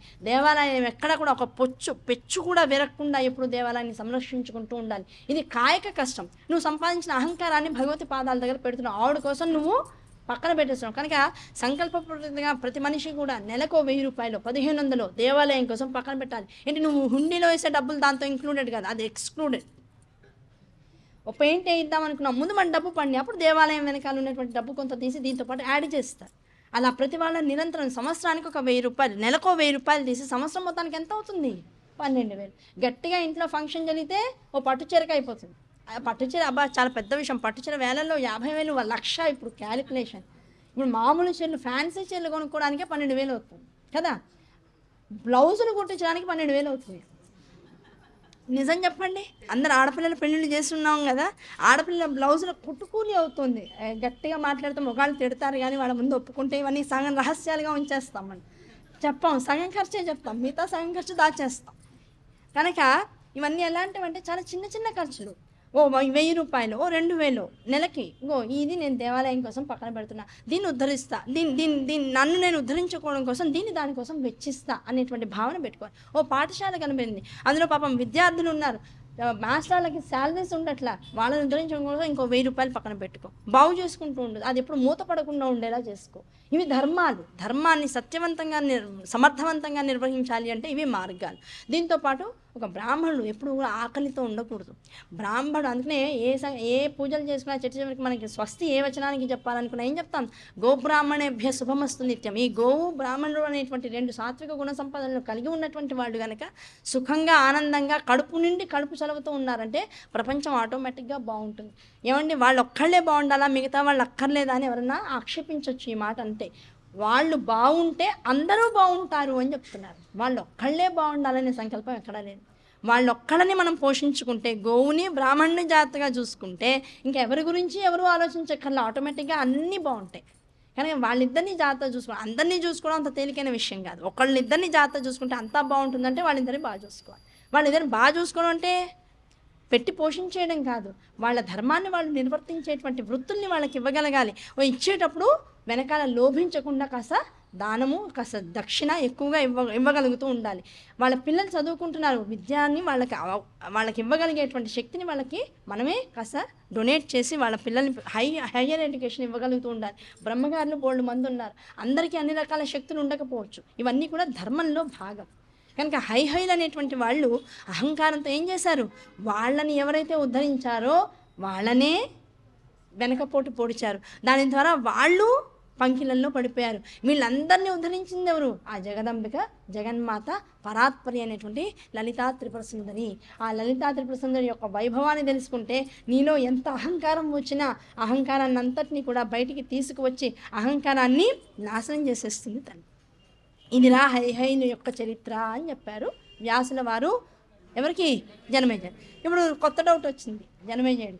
ఏమండి, ముందేమో కార్తవీర్యార్జునుడు అన్నారు, ఆ కార్తవీర్యార్జునుడు దత్తాత్రేయుడు భక్తుడు అన్నారు. ఆ దత్తాత్రేయుడు భక్తుడు కార్తవీర్యార్జునుడు, ఆయనకి మాహిష్మతి నగరం ఉంది అన్నారు. ఆ తర్వాత నుంచి పుట్టినటువంటి వాళ్ళందరినీ హైహైలు అంటున్నారు. ఈయన కార్తవీర్యార్జునుడు ఏమిటి, ఆయనకు పుట్టిన తర్వాత వంశం హైహైలు అనిపించుకోవడం ఏమిటి? ఈ హైహైలు అసలు ఎక్కడి నుంచి వచ్చారు? వీళ్ళ పుట్టుక ఏమిటి? వీళ్ళ వంశం చరిత్ర ఎక్కడి నుంచి స్టార్ట్ అయింది? అసలు ఈ కార్తవీర్యార్జునుడు కూడా హైహైడేనా? ఆయన తర్వాత ఉన్నటువంటి వాళ్ళు హైహైలా? ఈ హైహైలు అనేటువంటి విచిత్రమైనటువంటి పేరు వాళ్ళు ఎక్కడి నుంచి వచ్చింది? హయము అంటే అర్థం ఏమిటి? ఒక హయము అంటే గుర్రం, గుర్రము 2 గుర్రాలని కలిపి పలకాలంటే హయము అంటాం. 2 గుర్రాలని కలిపి పలకడంతో వంశం రావడం ఏమిటి? అర్థం కాదు. కనుక ఇది నాకు కాస్త విశేషంగా చెప్పండి అన్నారు.